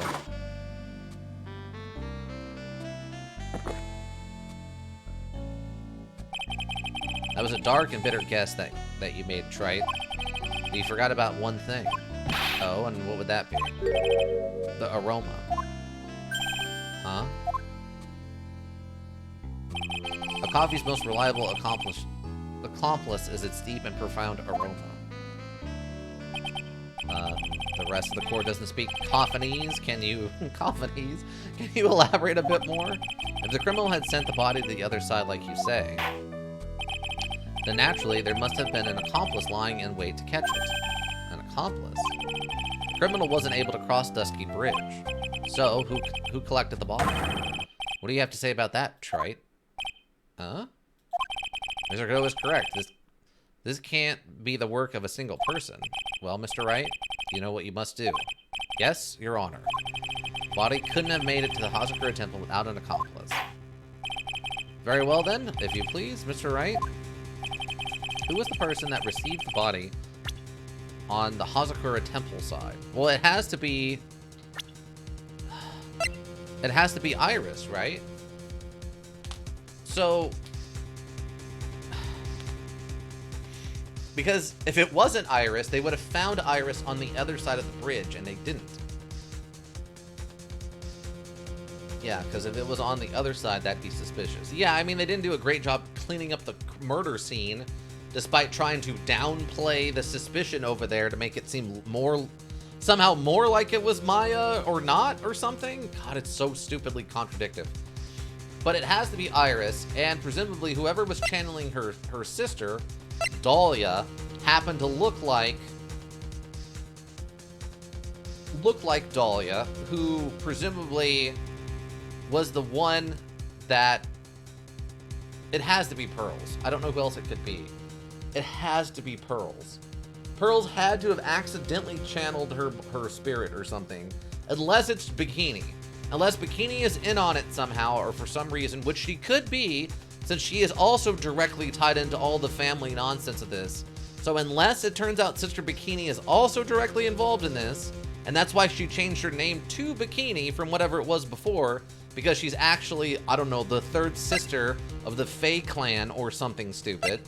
But the reason that there's a second Dahlia is because, or a second Iris, is because of the Dahlia spirit. All will be explained. Yeah, eventually.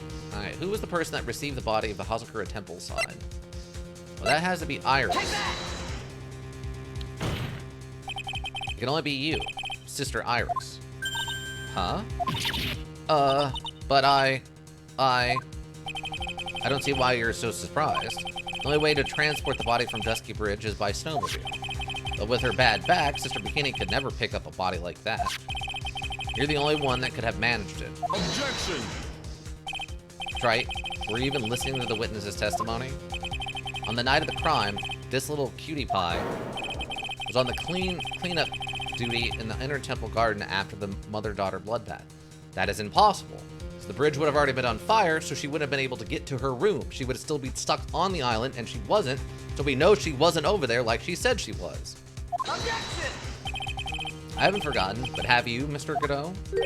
This witness was also seen at Hazakura Temple, desecrating the corpse of the victim. Strange indeed. It's almost as if, on that night, the defendant was in two different places at the same time. Sister Iris, let me ask you something. Why didn't you mention it when you first gave your testimony? Mention what? The pendulum, of course. Using this sketch drawn by an eyewitness, we have established how the body was moved using the burnt-out bridge, which means it's now a fact that this occurred, something you should have already known. No, I had no idea. I didn't know anything about a pendulum. But the body couldn't have been passed along to the other side without your help. So you should have known about it. In fact, it'd be impossible for you to be clueless about this whole thing. Unless you're not really Iris to begin with. What? How can you say that, Mr. Wright? Wait. What?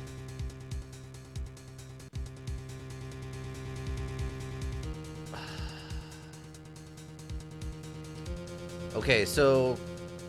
Hold on. So this has got to be Dahlia in her body? And then... Okay, so there's definitely somebody else running around, because the timings don't make any sense. What? What kind of nonsense is this?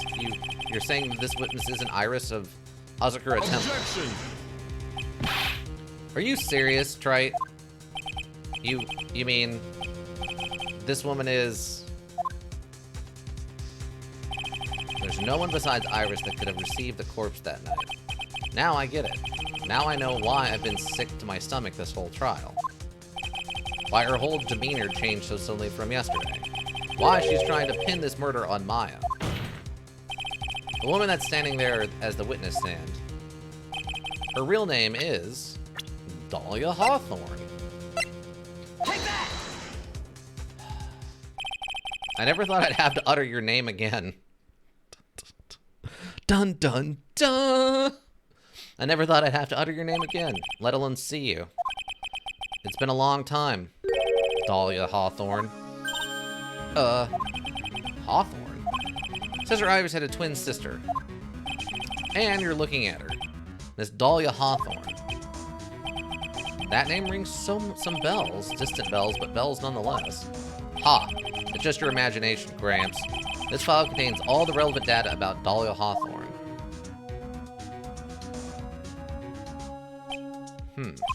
Oh yes, I remember now. That case, 5 years ago. My name is Dahlia Hawthorne. I just want to say, it's an honor for me to be here in your noble presence. The honor is all mine. No, the honor is all mine. But, according to this, Dahlia Hawthorne is already dead. It says her execution was carried out last month.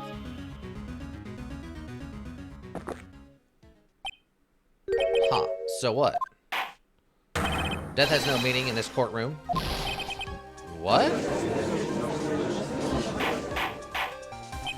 Order. Wait a moment. How can you... My sister, she's already dead. What kind of... Objection! You all people should already understand. After all, the blood of the master of the Koran channeling technique flows within that body. The Koran channeling technique? Now, where have I heard that? That's right, you're not Dahlia Hawthorne herself. You're the spirit of Dahlia currently inhabiting the body of a spirit medium. Launches cup of ginger tea at Phoenix to settle his stomach. Now that would be really good.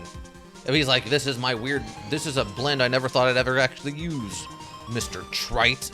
It's a ginger blend mixed in with the coffee. It tastes terrible, but it'll settle that stomach of yours, fool. Whips it at him. What an exquisite story. Exciting, but quite impossible. You're asking us to buy that Dahlia Hawthorne just happened to be channeled by someone? On the very night of the murder, to a temple where her twin sister Iris was? Well, if you're going to put things that way, then yes. Objection! We're supposed to believe that contents like that just happened? No, it was organized, and I have proof of it. Naturally, it was no coincidence. The whole thing was part of a plan from the very beginning. It's all written right here in these instructions. What's that? These instructions were written by your mother, Morgan Fay. And part of the plan called for Dahlia Hawthorne to be channeled. That night, there were 2 irises at Hazakura Temple. 2 of them? Even the time of the channeling was planned out. As soon as you hear the lights out bell. In other words, 10 p.m. However, Iris was seen before dinner time. That means that Iris that was at dinner was the real Iris? And Iris who gave me this hood in the main hall was also the real Iris. Meaning that the Iris Sister Bikini saw at the inner temple but someone else dressed as her, namely one Dahlia Hawthorne. Objection! You even know what you're saying, Trite? This whole channeling the spirit of Dahlia Hawthorne business. Yes, it's true that you found plans that talk about it. However, there's one thing that's perfectly clear. The witness currently standing in the witness stand is the real Iris. What? What? Can you prove that somehow? I mean, my hen Parsley stopped laying at the same time my other hen Time started laying. For a while, I wasn't sure who was laying. I mean, I don't know enough about chickens. You got me there on Ice the Unknown Ranger. Calm down and remember what you know about the night of the crime. After meeting Sister Bikini, Dahlia Hawthorne, that had been channeled, would have been stranded at the Inner Temple due to the lightning strike. Right? We talked about this. This was my concern about this whole thing.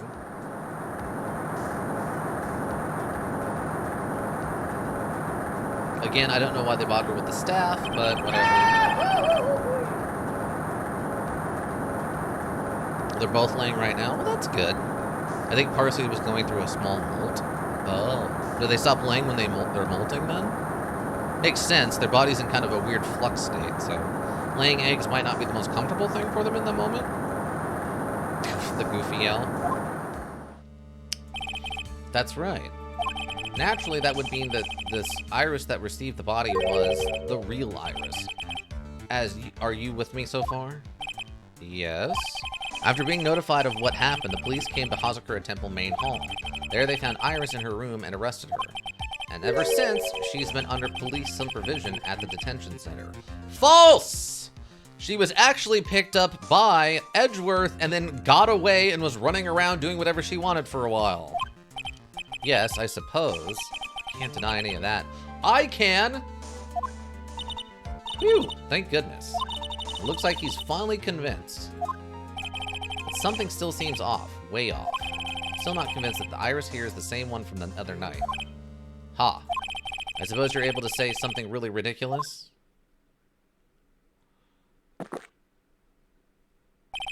Like, the real Iris and the spirit of Dahlia somehow switched places? Switched places?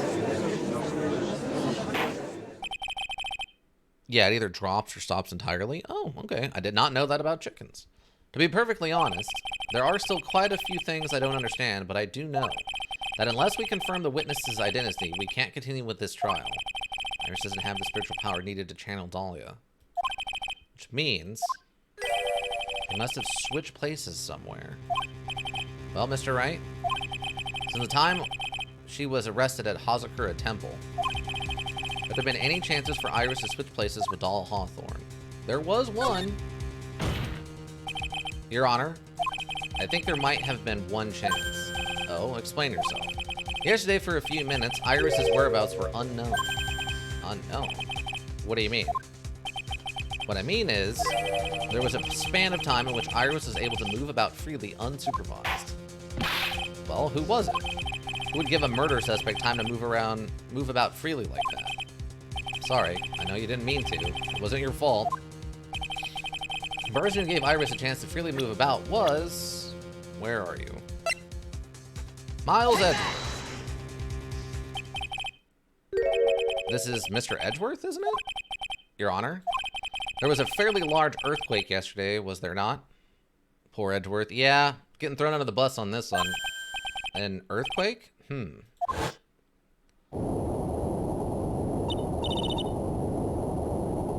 Earthquake. Okay, so I guess maybe... Okay, so here's my next guess. So Dahlia Hawthorne jumped into the body of... I guess, of Maya? Used her body in the murder plot, sent the body of Alustama, aka Misty Faye, across on the rope swing where it was picked up by the actual Iris. And the reason that they haven't been able to get inside to find Maya is because Maya, possessed by Dahlia, is the one who threw all the extra locks on there. The actual Iris is hiding someplace, or maybe she's locked inside of the inner temple now or something. And it's going to turn out that Maya, possessed by Dahlia, was actually the one who killed her own mother? I don't know. my goodness, the inner temple. This kind of tremor might... Wasn't exactly his fault. No, he had a panic attack. It's unfortunate. How could I have... She fled? She escaped? But we went to the inner temple right away. And it's true, Iris was already there. However, they had already switched places by that point in time. When I arrived at the training hall, I was met by none other than Dahlia Hawthorne. Passes Edward some tea. It's fine. It'll be okay, bud. That's quite enough already, Mr. Wright. Now see here.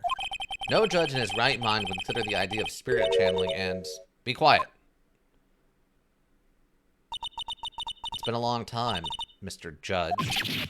Huh? That voice. Guess I'll have to ask again. Hmm? Upon meeting a beautiful lady, always ask for her name and profession. That's one of my rules. Dahlia Hawthorne. And my current profession? Permanently retired. Fair? Fair? So you're not going to bother hiding your identity anymore, huh? Why should I? After all, I'm dead. There's really nothing you can do to punish me. What is going on here? Dahlia Hawthorne. I never thought we'd meet again, and I never thought we'd meet like this. But this time, I'll end it. For her, and for myself. He may be my fourth favorite, but I can appreciate a fellow tea snob. Fair. Fair. It's magic, old man. They've already presented magic in court, by the way. This is not the first time. That has already been done and proven by Francesca von Karma that magic is real and presentable in court as a thing. That is proof. This is not the first time, even on this particular judge, that magic has been brought up as a thing. Boy, interrogating his dead ex, who tried to kill him, by the way. Yeah. Yeah. Who tried to kill him and then frame him for murder. Like, it's not a pleasant meet up with an ex that just, it didn't work out or whatever. This is rough stuff. Now I'm just imagining some old man being, you kids and your newfangled magic. February 10th, 1:06 p.m., District Court, courtroom number 7. Now then, let's continue where we left off, shall we? Well, witness? Yes? How can I help you, Mr. Judge? Well, it seems that if we're to learn the truth, we'll need to hear your testimony. Huh? I have no problem with that. But when you've seen what I have, sometimes the truth is better left unknown. Hmm? In any case, let's hear your testimony. Tell us about the plan that was carried out that night. Why would you possibly believe what she's going to say? She's literally the ghost of a murderer. What are you talking about? Let's just take her at her word. The whole plan began with my death. A stupid plan hatched by Morgan Fay to install her own daughter as the next master. But for it to work, Maya Fay would first have to die. The idea was for me to kill Maya and then have the blame pinned on Iris. The plan went wrong, but it seems to have succeeded anyway. So that means you really are... Wait a minute. Did you just say the plan was to kill Maya Fay? Yes? You have a problem with that? Don't give us that nonsense. There's no way that... Watch yourself, Trite. If you got one problem solved during cross-examination, shut your stupid... I would assault this man in court. I am so done with him. Everything about this guy is just the worst concept for, like, a lawyer. I just want to hit him in the face with a bat. I can't with this guy.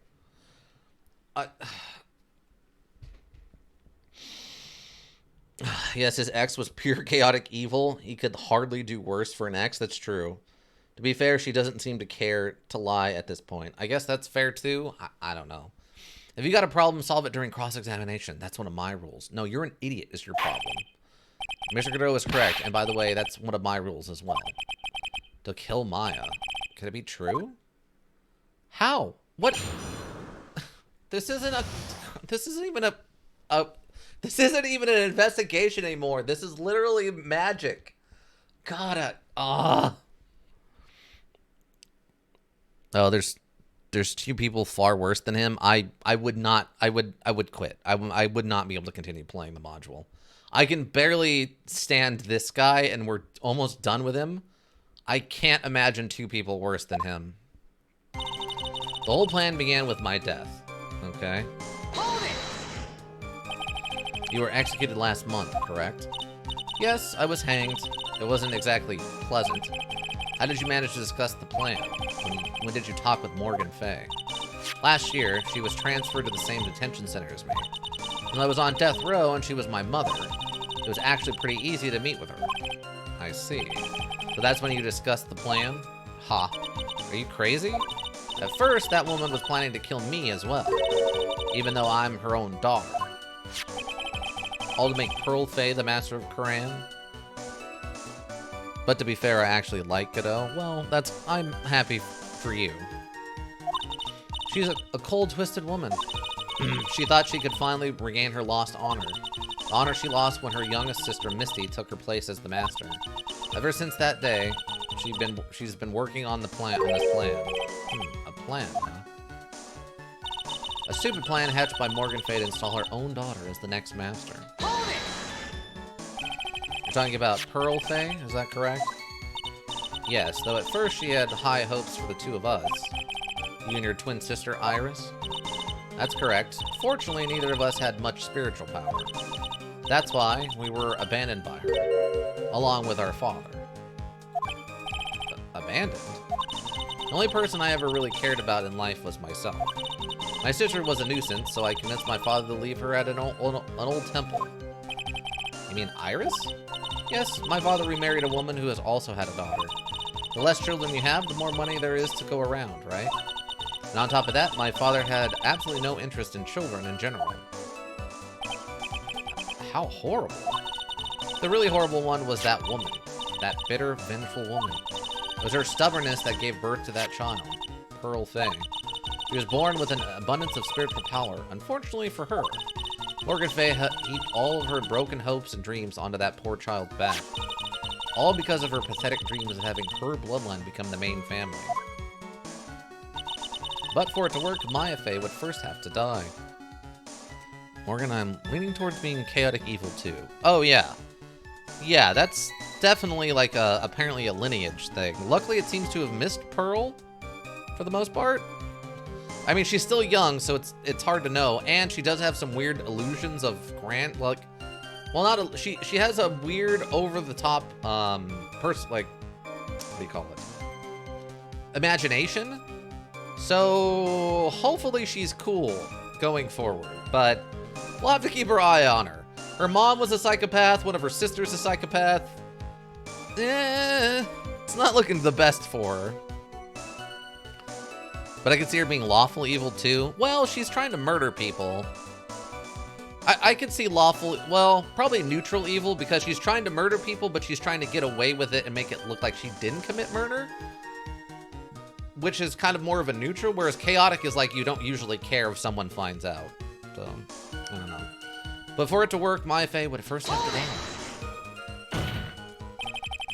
die. Maya would have to die? But why? For our bloodline to succeed as the main family, thus making Pearl the new master. The remaining descendants of the current master had to be taken care of. Objection! Pearls would never agree to a plan like that. She adores Maya. How sad. You still don't get it, do you? What Pearl wanted had nothing to do with it. Morgan didn't care about one bit about Pearl. The only thing she cared about was the position of the master. That's all. That's ridiculous. She was willing to sacrifice anything and anyone to achieve her goal. The life of her daughter, and naturally, the life of Maya Fay as well. Could anyone do that? The idea was for me to kill Maya and then have the blame pinned on Iris. You? You were going to kill Maya? Pearl didn't need to know anything about it. All she had to do was follow the instructions in the letter and channel me. Then I would have simply used her body and finished the job. In any case, I'm already dead, and there's nothing any of you can do to me. The plan was to blame the crime on your younger twin.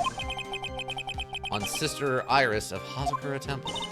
She and I took absolutely identical. No one could tell us apart. If someone were to witness me killing Maya, naturally they would think it was Iris that had done it. And the witness in this case was the head nun, Sister Bikini. I never would have guessed she was going to return to Hazakura Temple that night. But she wound up seeing Iris's crime anyway. Why did you want to pin the murder on Iris in the first place?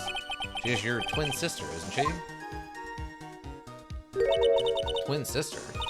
Don't make me laugh. She's nothing but a backstabber. I couldn't care less about her. Backstabber? Huh? You just don't understand. You never will. Anyway. What? Spiritual evil? Well, I mean, in any case, she's evil. Yeah, she's definitely evil. Spiritual evil? That sounds like it could be it's either a bad modern movie or a pretty good 80s movie, depending on when it was made. The plan went wrong, but it seems to have succeeded anyway. Think the plan was a success? You heard me. Just as that woman had hoped. Maya Fey is dead. Now the title of Master will pass on to Pearl Fey. Objection! That's absurd. Maya is she's just trapped inside of that sacred cavern. Really? You're as foolishly optimistic as ever, aren't you? My darling Feeny? Feeny? Huh? Do you want to know the truth? Ever since we met, I've despised you. Your sibling naivety, your pathetic faith in other people. I just want to know one thing. What did you personally think of Morgan Fay's plan? I told you already, didn't I? It was a stupid plan. I had no point, no value other than fulfilling her own greedy desires. Yes, I was certainly nothing to be proud of. That's how you feel. Why did you help her carry it out? Why would you do it? Why would you kill Maya? Huh? You may not understand it, being the kind and gentle soul that you are. You may not be able to appreciate why someone like me would help a woman like that. So then tell me, why? Isn't it obvious? I'm not like that woman. I only act in my own self-interest. The reason I helped her was for myself. For my own personal satisfaction. What did you say? So this woman, Dahlia Hawthorne, she had her own reason for wanting Maya dead? Do you understand why I would kill Maya Fey now? For what my goal was? No? Yeesh? Yeah. Obviously it's because you were helping Morgan Fey. Helping? Don't make me laugh. From the day I was born to the day I died, I never helped anyone. I lived for myself, and in the end, I died for myself. I thought that was obvious. So she wasn't actually cooperating with Morgan. She was just using Morgan and her plan so she could accomplish her own goal. All I wanted to do was kill Maya Fey. That was the only way I could think of to get revenge. Revenge? I have no choice but to present that piece of evidence. I can't believe it. She meant to kill Maya. I've got to keep a cool head. And I need to get more information out of her. It's the only way to understand this plan and what she was after as well. The whole plan began with my death. This piece of evidence. What?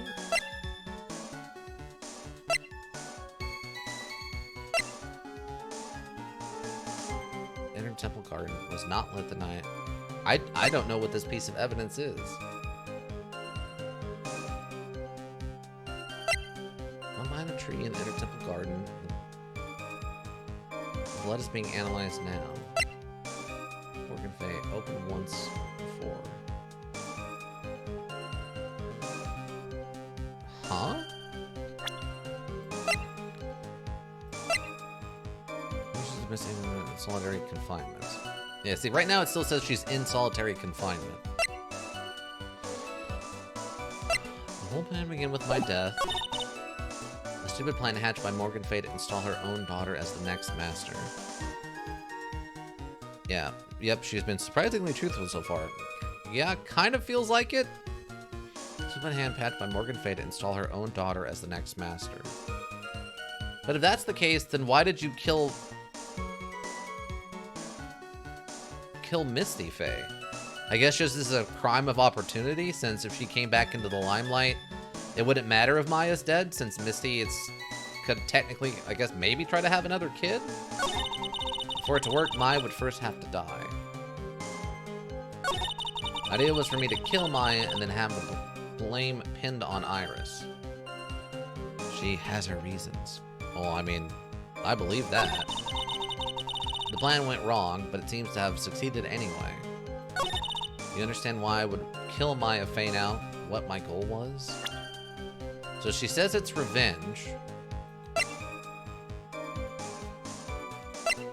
These images obscured by gravy. Freed from the lights out bell of the night. Crime protects from evil spirits. Original weather report from the night of the crime. Well, and the substance fingerprints on it, but it's not the murder weapon. There's a sword hidden inside. No one knows this except for me and Detective Gumshoe. Officer Flintstone in the back. In the night from main gate to Dusky Bridge.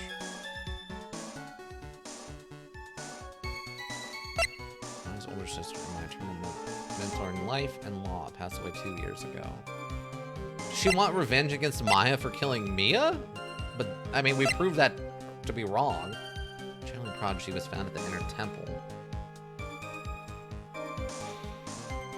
But you'll have to see for yourself? Okay.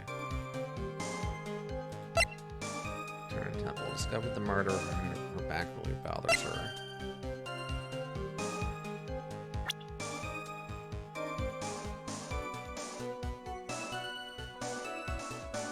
I would kill Maya Fay now. What my goal was. It's a revenge. Revenge for what?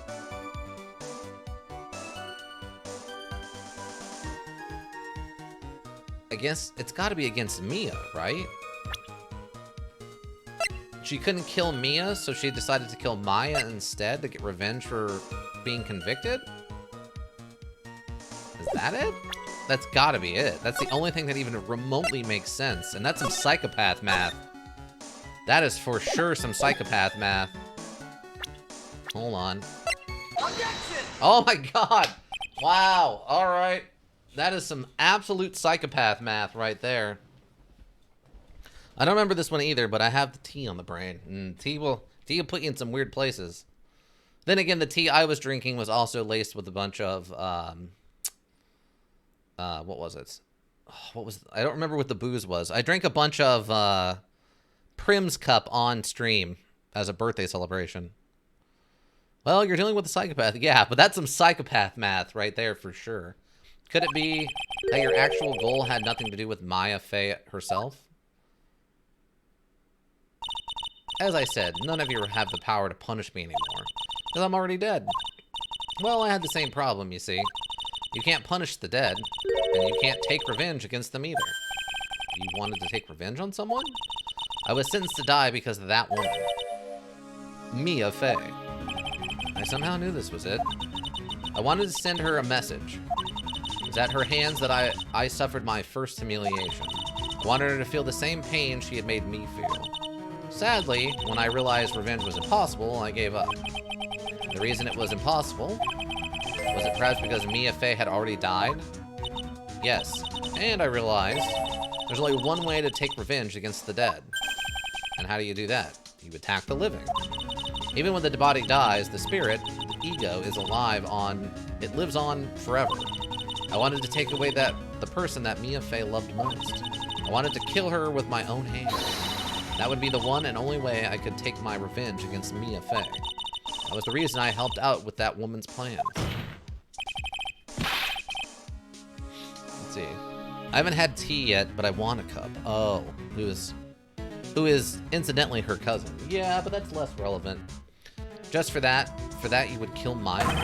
Your goal was no different than that of Morgan Fay. Simple revenge. As they say, the apple doesn't fall far from the tree. What a cruel plan. Cruel, cold, and heartless. Humph. Don't waste your time preaching to the dead. I've already told you, there's not a thing you can do to me. Grr. That night, at about 9:30 p.m., I materialized into this world. I quickly pinned my hair up and put on a demon warding hood. And I picked up the staff that was by my side and left Hazakura Temple. So it was at least Damon who channeled her after all. And that ridiculous head nun never noticed a thing. She left Maya Fey at the inner temple and wobbled back, clutching her poor old back. What did you do then? That kid was easier to handle than I had hoped. I caught up with her in the front of the stone lantern. I took out the dagger I got from the storeroom, and...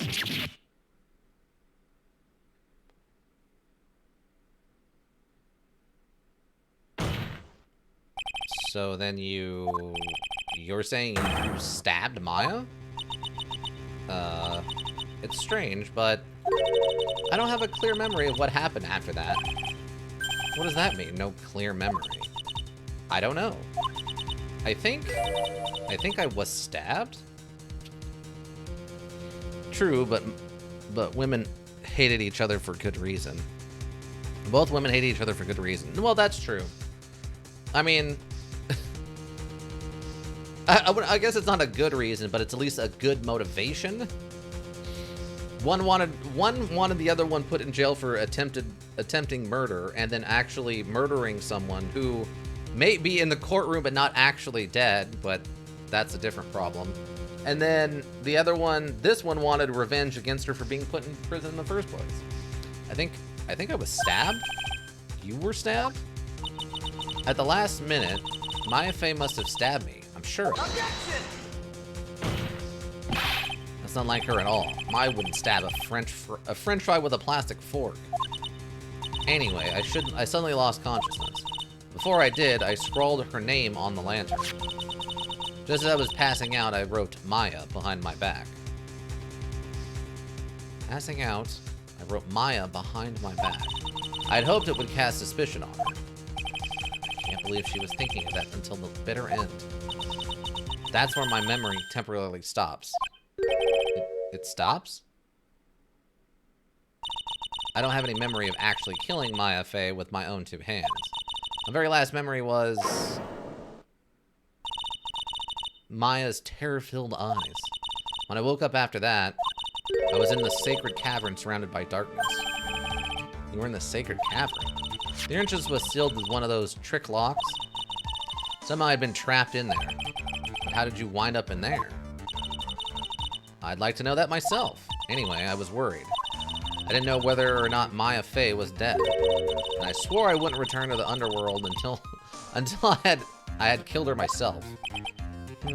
For a ghost, you're one tough cookie. I wanted to get out of there and make sure she was dead. But I couldn't do it. I couldn't get out.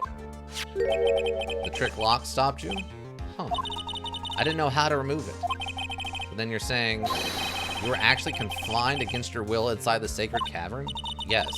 I wanted to get rid of that annoying lock as soon as possible. But it wasn't easy. I kept getting interrupted while I was working on it. Interrupted? It was early in the morning, but someone came into the training hall. What? Who? I had to be Pearl, right? Could it have been Maya? I thought the same thing, but I couldn't see. Why not? If someone had spotted me, I would have lost my chance to take revenge. So I made sure to hide myself well at the back of the sacred cavern. That morning, only 2 people could have gone into the training hall. Maya and Pearls? Pearls went there to cover the hanging scroll engraving. Keeping in mind Dahlia doesn't care at this point and has little motivation to lie. I mean, I guess that's true. Still, I finally managed to remove the lock. But I was too late. What do you mean by that? The flies had already started to gather. The bridge had been fixed, and the police had started their investigation, correct? Naturally, I couldn't go out. So instead, I returned to the cavern and put the lock back on myself. I realized I wouldn't get a chance to see Maya's corpse as I had hoped. But just then, Lady Luck showed up. Lady Luck? After that big earthquake, she showed up all by herself. The real Iris. She said she'd come to make sure that Sacred Cavern was alright. Stupid girl. I came out from the Sacred Cavern and got a feel for the situation.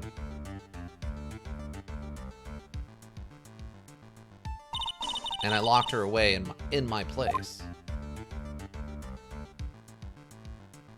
Oh my god, she's in the body of Maya right now, and Iris is the one inside of the cave? I'd finally learned exactly what had happened. It was then that I learned that the plan had actually succeeded. What do you mean your plan has succeeded? I had misunderstood one thing, you see. That night, the one that had summoned me, I'd assumed that it was Pearl Fay. Well, of course you would have assumed that. It was written in the instructions. But I was wrong. The person that had actually called my spirit back was Misty Fay, the picture book author. What? Well, that's really the only possibility, isn't it? After I lost consciousness in the garden, it was her body that was left lying there.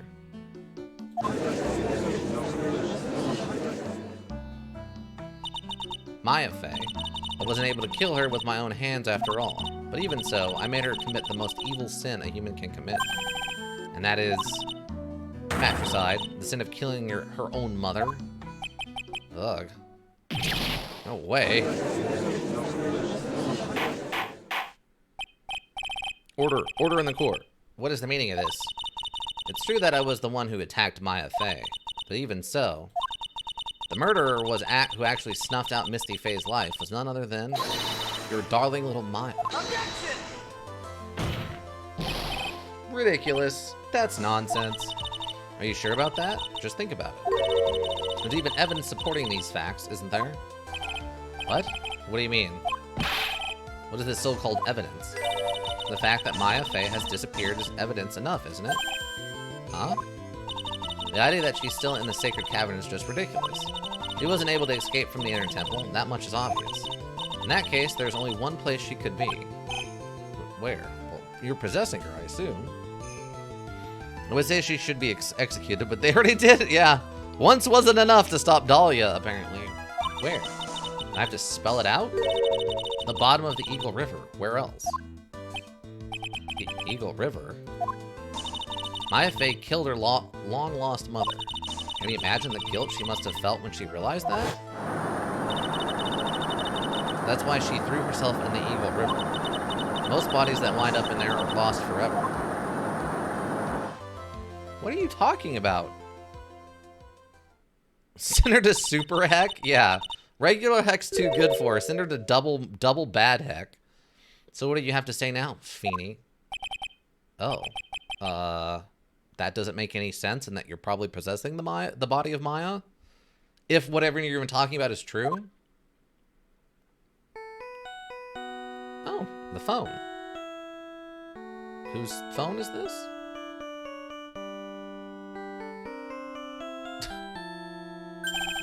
Oops. Sorry, that's my phone. What kind of ringtone is that?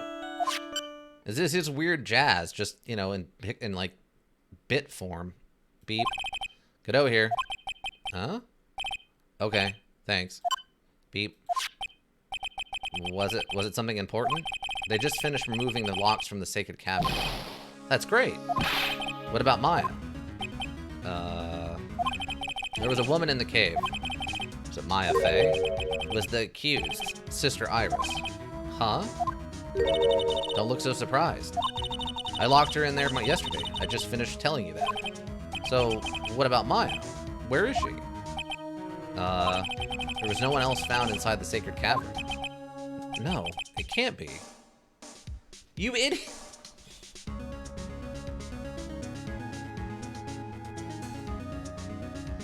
You idiots! She's in someone's body right now! through the process of elimination, she's gotta be in Maya's body.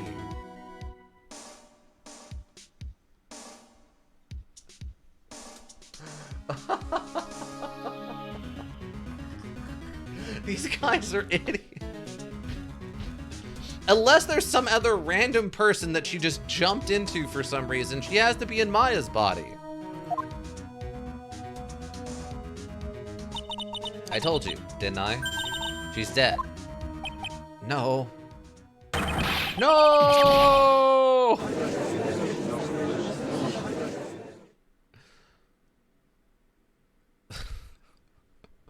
There's no... What are you talking about? It seems that this case has come to an end. A tragic end. Sadly, it appears the killer of Elise Simone, also known as Misty Faye, was her own daughter, Maya Faye.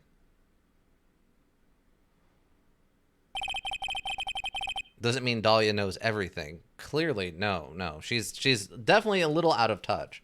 Overcome with guilt for what she had done, Maya Faye jumped to her death in the raging waters of Eagle River. It can't be. Ha!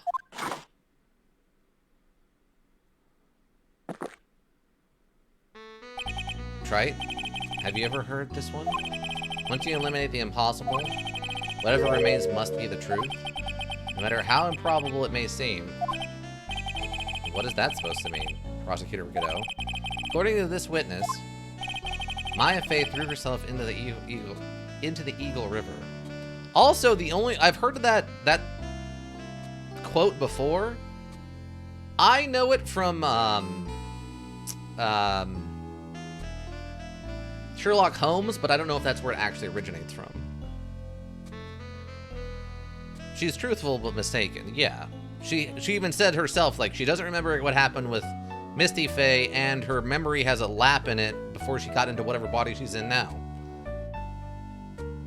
Okay, you've also heard it attributed to Sherlock Holmes? Okay, so maybe that is the origin of that quote then. But I have heard that quote before.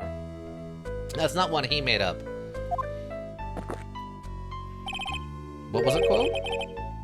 That if you remove all the... What is it? Like, if you remove all of the impossible, whatever you're left with is the truth.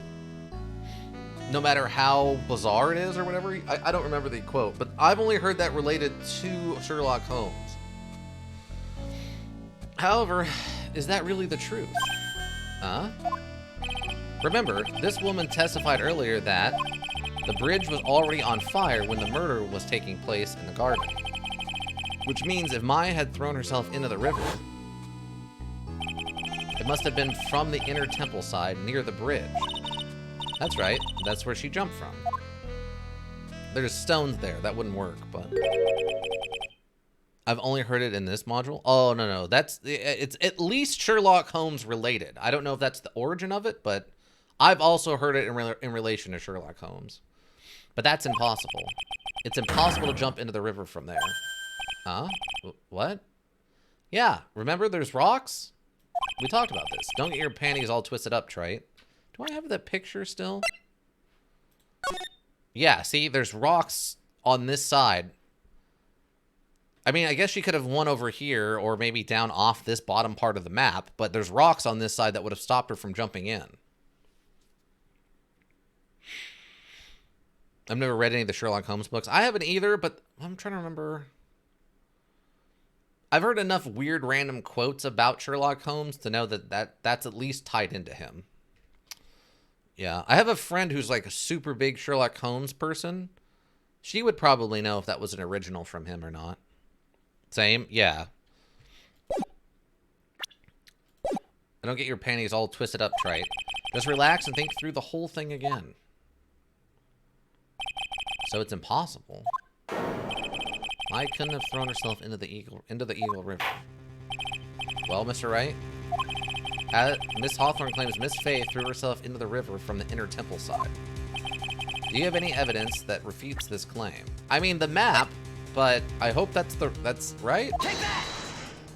Okay, that was correct. It's impossible to jump into the Eagle River from the inner temple side. No one knows that better than this witness. What did you say? 11 years ago, You jumped into the very same river. Just take a look at this overhead map. As you can see, below the cliff on the inner temple side is a big rock shelf. Oh, you're right. She wouldn't have reached the river if she had jumped off from there. In other words, if she had jumped, we would be able to see her body in this photo.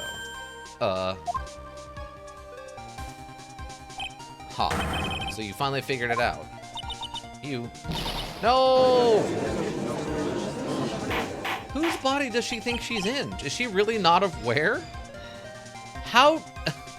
Order. You're just playing with me. Maya Faye's body is at the bottom of the Eagle River. You're in Maya's body right now, you idiot. There's nowhere else she could possibly be hiding. Miss Hawthorne. Have you ever heard this one before? Once you eliminate the impossible, whatever remains must be the truth. Yes, just a few minutes ago. Maya Faye wasn't inside the sacred cavern. You know that she didn't throw herself into the Eagle River. Correct. That eliminates all the most likely possibilities. Now, although it seems improbable, there's still one other place she could be. She doesn't care she's blinded by rage? Yeah. What? What is this one possibility you were talking about? That's obviously a bluff. So where is her dead body then? Finally, I think the pieces are falling into place. Normally the living have no way to punish the dead. I think there is a way to give Dahlia Hawthorne the ultimate punishment. Shall I tell you, Miss Hawthorne? Shall I tell you where Maya is this very instant? In the inner temple, in the Hazakura temple, in this very courtroom! There's only one possibility left. Namely, she's right here in this very courtroom. What? Maya Faye is here. You say she's here in my courtroom? Wait, Godot didn't put that together either? Dahlia Hawthorne. I seem to recall that you said I had misunderstood one thing, you see. So what? But I think there's one more thing you misunderstood. What do you mean? Tell me something. At this very moment, who is channeling Dahlia Hawthorne? Why, that's obvious. It's Pearl Faye, that pathetic little sniveling runt. You're wrong. Pearl's tried, but she couldn't do it. I never failed at channeling someone. This is the first time it's happened. Is there any explanation for why you couldn't channel a spirit? Could happen if someone else was already channeling the same spirit. Someone called me before Pearl did? But who? Pearl's even tried again on the day after the crime, but she couldn't do it. What could that mean? I think the truth is becoming clear to you right about now. Am I correct? It wasn't Pearls that channeled you. There was someone who called you before she could. Well, it's gotta be Maya. This is an easy one. Pearls couldn't do it, and Misty Faye is gone. There's only one possibility left. Come on already. I can't stand the tension. Dahlia Hawthorne. The person channeling you right now must be Maya Faye. What? What? How could that be? Remember what this witness Dahlia Hawthorne said about her goal? She said that her goal was to kill Maya Faye. Yes, that's right. But if Maya channeled the spirit of someone that was trying to kill her... Ha! Well, Gramps, what would happen? Could it be? Looks like you finally understand, Your Honor. Well, I don't. What are you going on about? What I'm going on about is the reason Maya channeled you. There's only one reason. To protect herself from you. To protect herself? From me? Yes. On the night of the crime, you were only interested in one thing. Killing Maya Faye. The path back to Hazakura was closed off, and there was nowhere for her to run. So then the problem became, where would be the safest place to hide? You mean, that's when she channeled me? All this time, you thought you had been channeled by Pearls. That's why it never occurred to you. that Maya's hiding place was you. No. No! Don't say that! You're saying that Dahlia Hawthorne was played for a fool by that little whelp? Maya Fey killed herself. Isn't it obvious? Objection! Then whose body are you in, idiot? Sorry, but no. It would have been impossible for her to jump into the Eagle River. This was the only avenue of escape open to Maya. The only way that Maya could disappear from the inner temple. I don't believe you. A stupid little girl like that who has never been out in the real world. She could never have come up with a plan like that. Would have even given her such a brilliant idea. Well, me, of course. Mia? Mia Fey. It's been a long time, Dahlia Hawthorne. Wait! Huh? Wait, has Pearl's been in the room the whole time? Wait, so Pearl's heard all of this about her mother who she loved wanting to kill her aunt and her cousins and stuff? All of this has been said right in front of Pearl? I thought Pearl was out of the room. I assumed she wasn't here. She's been hanging with Mia and Phoenix. She's been in the world. I understand that, but what? Remember, Pearl said that she followed the instructions because she loves her mother, and her mother only wants what's best for the clan. So that means that all of this talk about her mother wanting to kill everyone and stuff, Maya, that is? Well, yeah, Maya's got a lot more world experience now than she had before. Iris probably wouldn't know that, though. Because Iris hasn't really had much to do with her, right? But, so Pearls now has to 100% know that her mother is a psychopath. I don't know where Pearls was. She has to have been in the room. She's channeling Mia right now. That has to be Pearl. And if Pearl was she must have been in the room with him when she started channeling Mia. So it's true. It was you. Yes. Ha. There's something else. But what? What are you doing here? That hair. It's Pearl's, right? Tell me something, Dahlia. I want you to think back to that night one more time. Wait, so was Pearl's... Wait. So where did she come from? Did she just run into the courtroom? She's not that kind of magic. Can she teleport people too? Oh my god, I hate this so much. This is the worst soap opera-y nonsense. I want you to think back to that night one more time. You had just cornered Maya in the inner temple garden. And then, in the final moments of the fight, you lost consciousness. Oh my god, did she go into Pearl's body and knock out...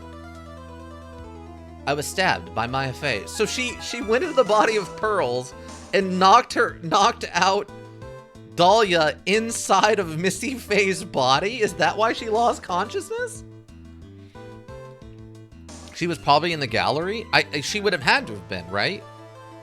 So, either way, she had to have heard that her own mother was trying to kill her aunt and sister and didn't care about any of her own children, including her. Actually, Maya lost consciousness at the same time as you. She did? Not terribly surprising since she was about to be killed. When she woke up, she was in the training hall. That's when Maya decided she needed help. So she channeled me. He explained in a memo the situation she was in. She asked me what I thought she should do. She did that? I can't believe it. Of course, I didn't have all the details, but one thing was perfectly clear, and that was, I knew that you couldn't be allowed to wander free. Free? What do you mean? It was a race against time, so I wrote down 2 things that Maya had to do. Channel Dahlia Hawthorne as soon as possible, and lock herself in the sacred cavern until help arrived.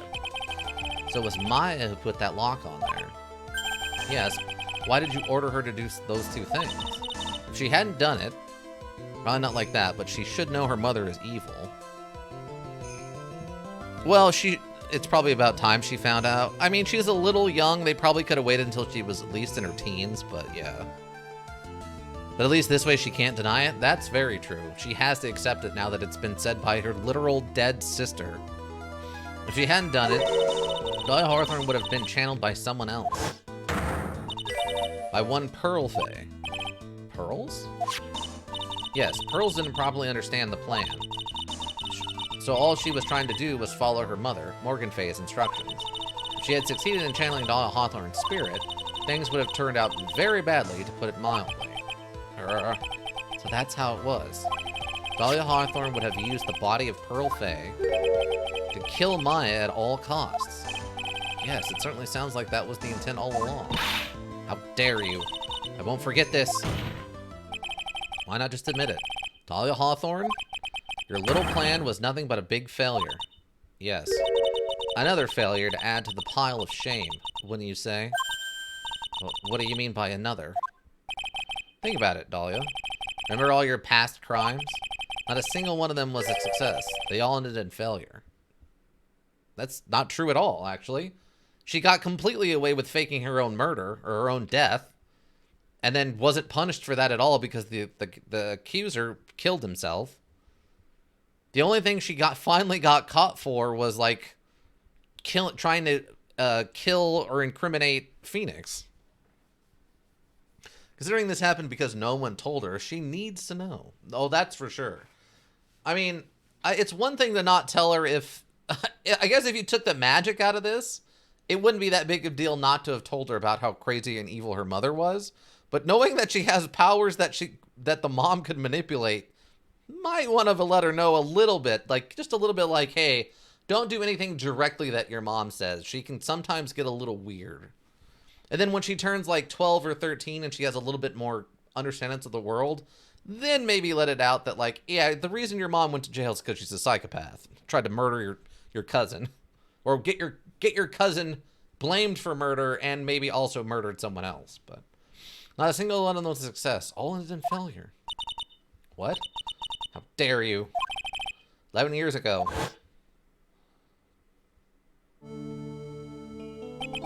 The fake kidnapping, your very first crime.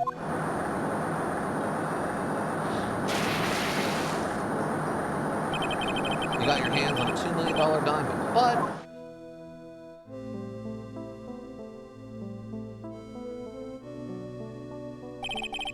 after Charlie Follis escaped and went to meet with Valerie Hawthorne, the truth was exposed.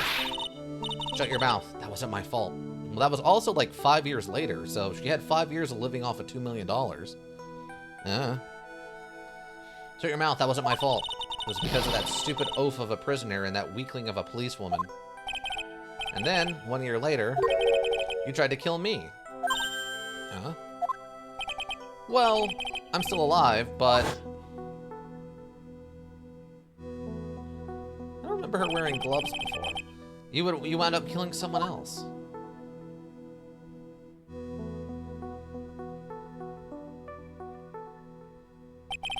As a result, you were sentenced to death.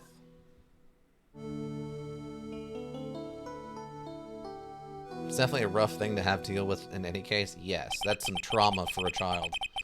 That's trauma for anybody, especially a child. It's one stupid move after another for you, but it's no longer funny. You whip that smug, happy-go-lucky smile off your face. And now this? You've messed up again. You let Maya Fey escape, even though she was right there in front of you. Grr, grr, grr, grr, ah! Grr, Mia Fey, Mia Fey, Mia Fey, Mia Fey! You spinster! I was supposed to kill Maya Fey like I swore I would. And if you only gotten that spiky-haired jerk the guilty verdict, wouldn't have been hanged to death. True. Huh? But I think you finally understand, Dahlia Hawthorne. You will never defeat me. What? What did you say? Whether you're alive, dead, or somewhere in between, you will never defeat me. As long as I'm around, you're destined to lose for all of eternity. grr, grr, grr. I remember what you said earlier in this trial.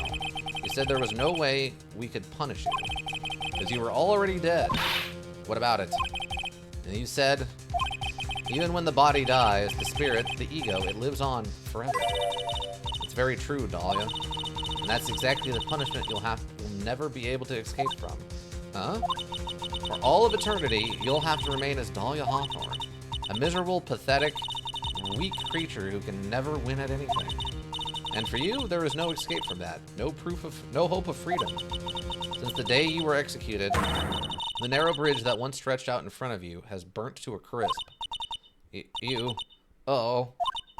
You're wrong. It can't be. Oh, strap in, everyone. Witness explosion. How could I lose to the like of you? It no longer matters. I don't care whether you win or lose anymore. The only thing I want is for you to come out of Maya's body right now. Rah, rah, yeah. Mega witness explosion. Oh, dang! Oh, she went full free spirit. Okay, she went full ghost. I'm not ready. Not ready to go. Oh. Oh, she's going to double heck. I don't know what Japanese double heck looks like, but she's going there. Oh, it's the Magnetama.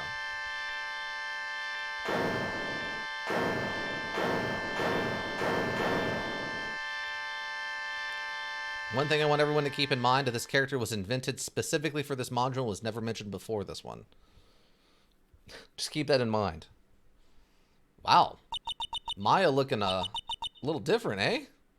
Nick, sis. Oh. Little worn out. You're just gonna stand there and not try to catch her or show any concern?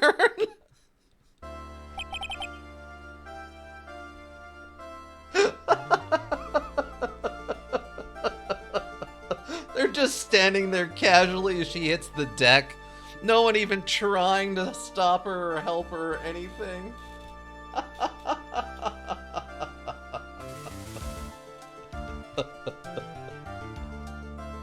You guys, you couldn't have sprung for a little bit of extra art of them looking surprised when she passed out. No, you had to use the same standing in court nonsense. God, she's fine. She's only malnourished and been channeling a spirit nonstop for like 48 hours or whatever. It's fine. Oh my god. I think Pearl will be okay. She's a tough cookie. She'll be okay eventually. Japan incidentally still hangs criminals, by the way. Really? I did not know that. I thought maybe that was just kind of like their own like punishment or whatever. I didn't realize that was actually a thing that happened in Japan still. Now then, I assume you are the real Iris? Yes, I was just rescued from the sacred cavern. Let's say you and your twin sister are indeed identical from what I can see. In any case, it appears that everything has finally been cleared up. Mr. Godot, what happened to Dahlia Hawthorne? If you ask me, Your Honor, it looks like she went back to the heck she came from. It seems that Misty Faye wasn't the only victim of this crime. Maya Faye, as well as young Pearl Faye, were also victims of this wicked and selfish plan. Yes, Your Honor. The tragedy of Medium Valley has finally come to an end, it seems. Medium Valley? It would be best for everyone if no further attempt was made to channel that spirit again. Your Honor? Yes, what is it? About this whole spirit medium thing. It's almost weird how comfortable you seem to be with the concept now. Well, to be frank, my younger brother is quite judgmental. He often criticizes me for not studying hard enough. That's why I made a concerted effort to study up on the crane channeling technique. Hey, isn't that the New Year's issue of Occult? I've seen quite a few things in my many years on the bench, and all that time I've finally learned the one thing. Each case is different, and that takes place in its own world. If you— oh, no!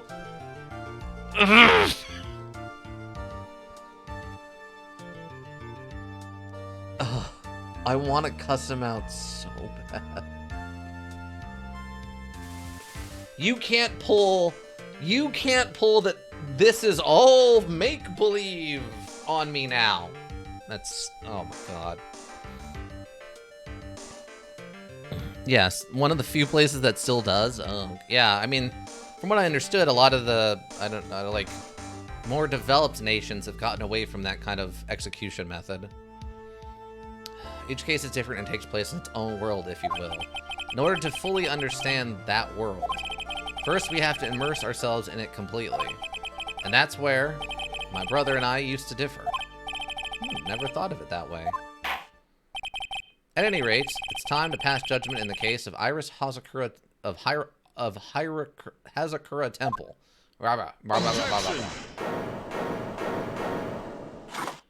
What could you possibly want now, Gradell? You're a little too fast with that gavel, Your Honor. What do you mean by that, Mr. Gradell? This trial, it isn't over yet. That's what he means. What? Trite? Remember what Miss Evil Spirit said in her testimony? Huh? Dahlia's testimony?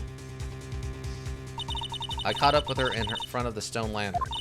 And I took out the dagger I got from the storeroom, and... It's strange, but I don't have a clear memory of what happened after that.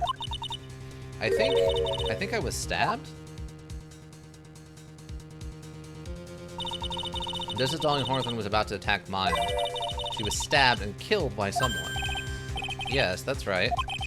The person who was ultimately killed was the spirit medium that channeled Dolly. Elise Damal, no, Misty Faye. But, who killed her? We still don't know who did it. This isn't over.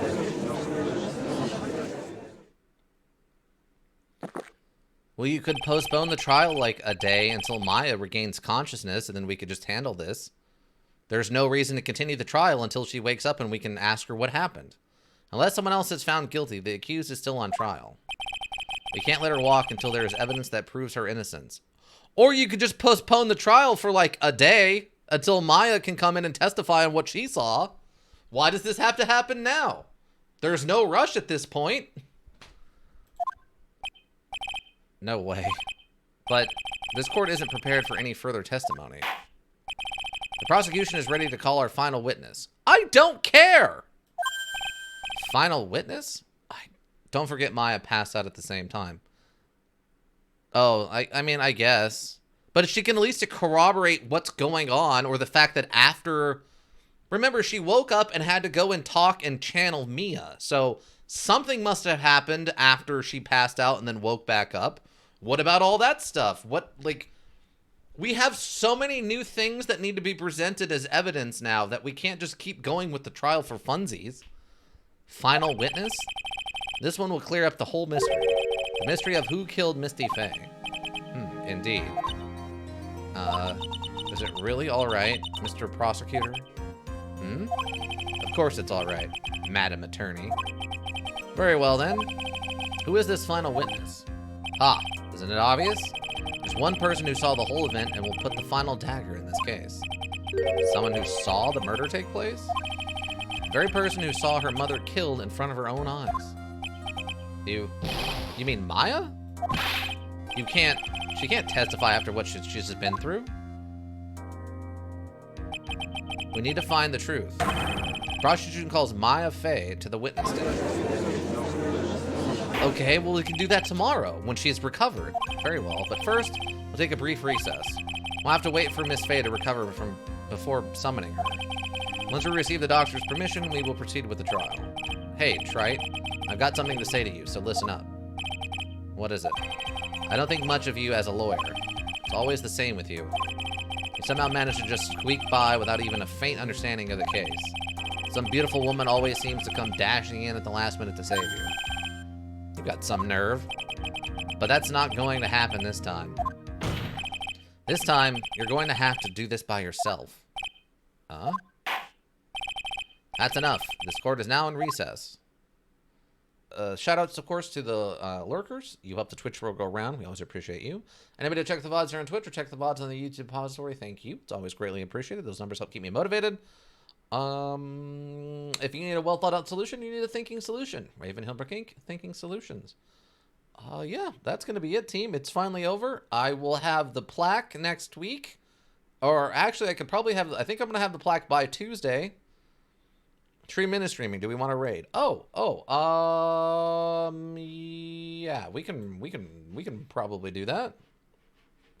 Yeah, if you want to go for a raid, go ahead. Give me just a second, and we can raid on over. But yeah, that'll be it for me, everyone. Hang out for the raid, and I hope to see you all back, and I hope you have a good one, whatever you're up to. And bye.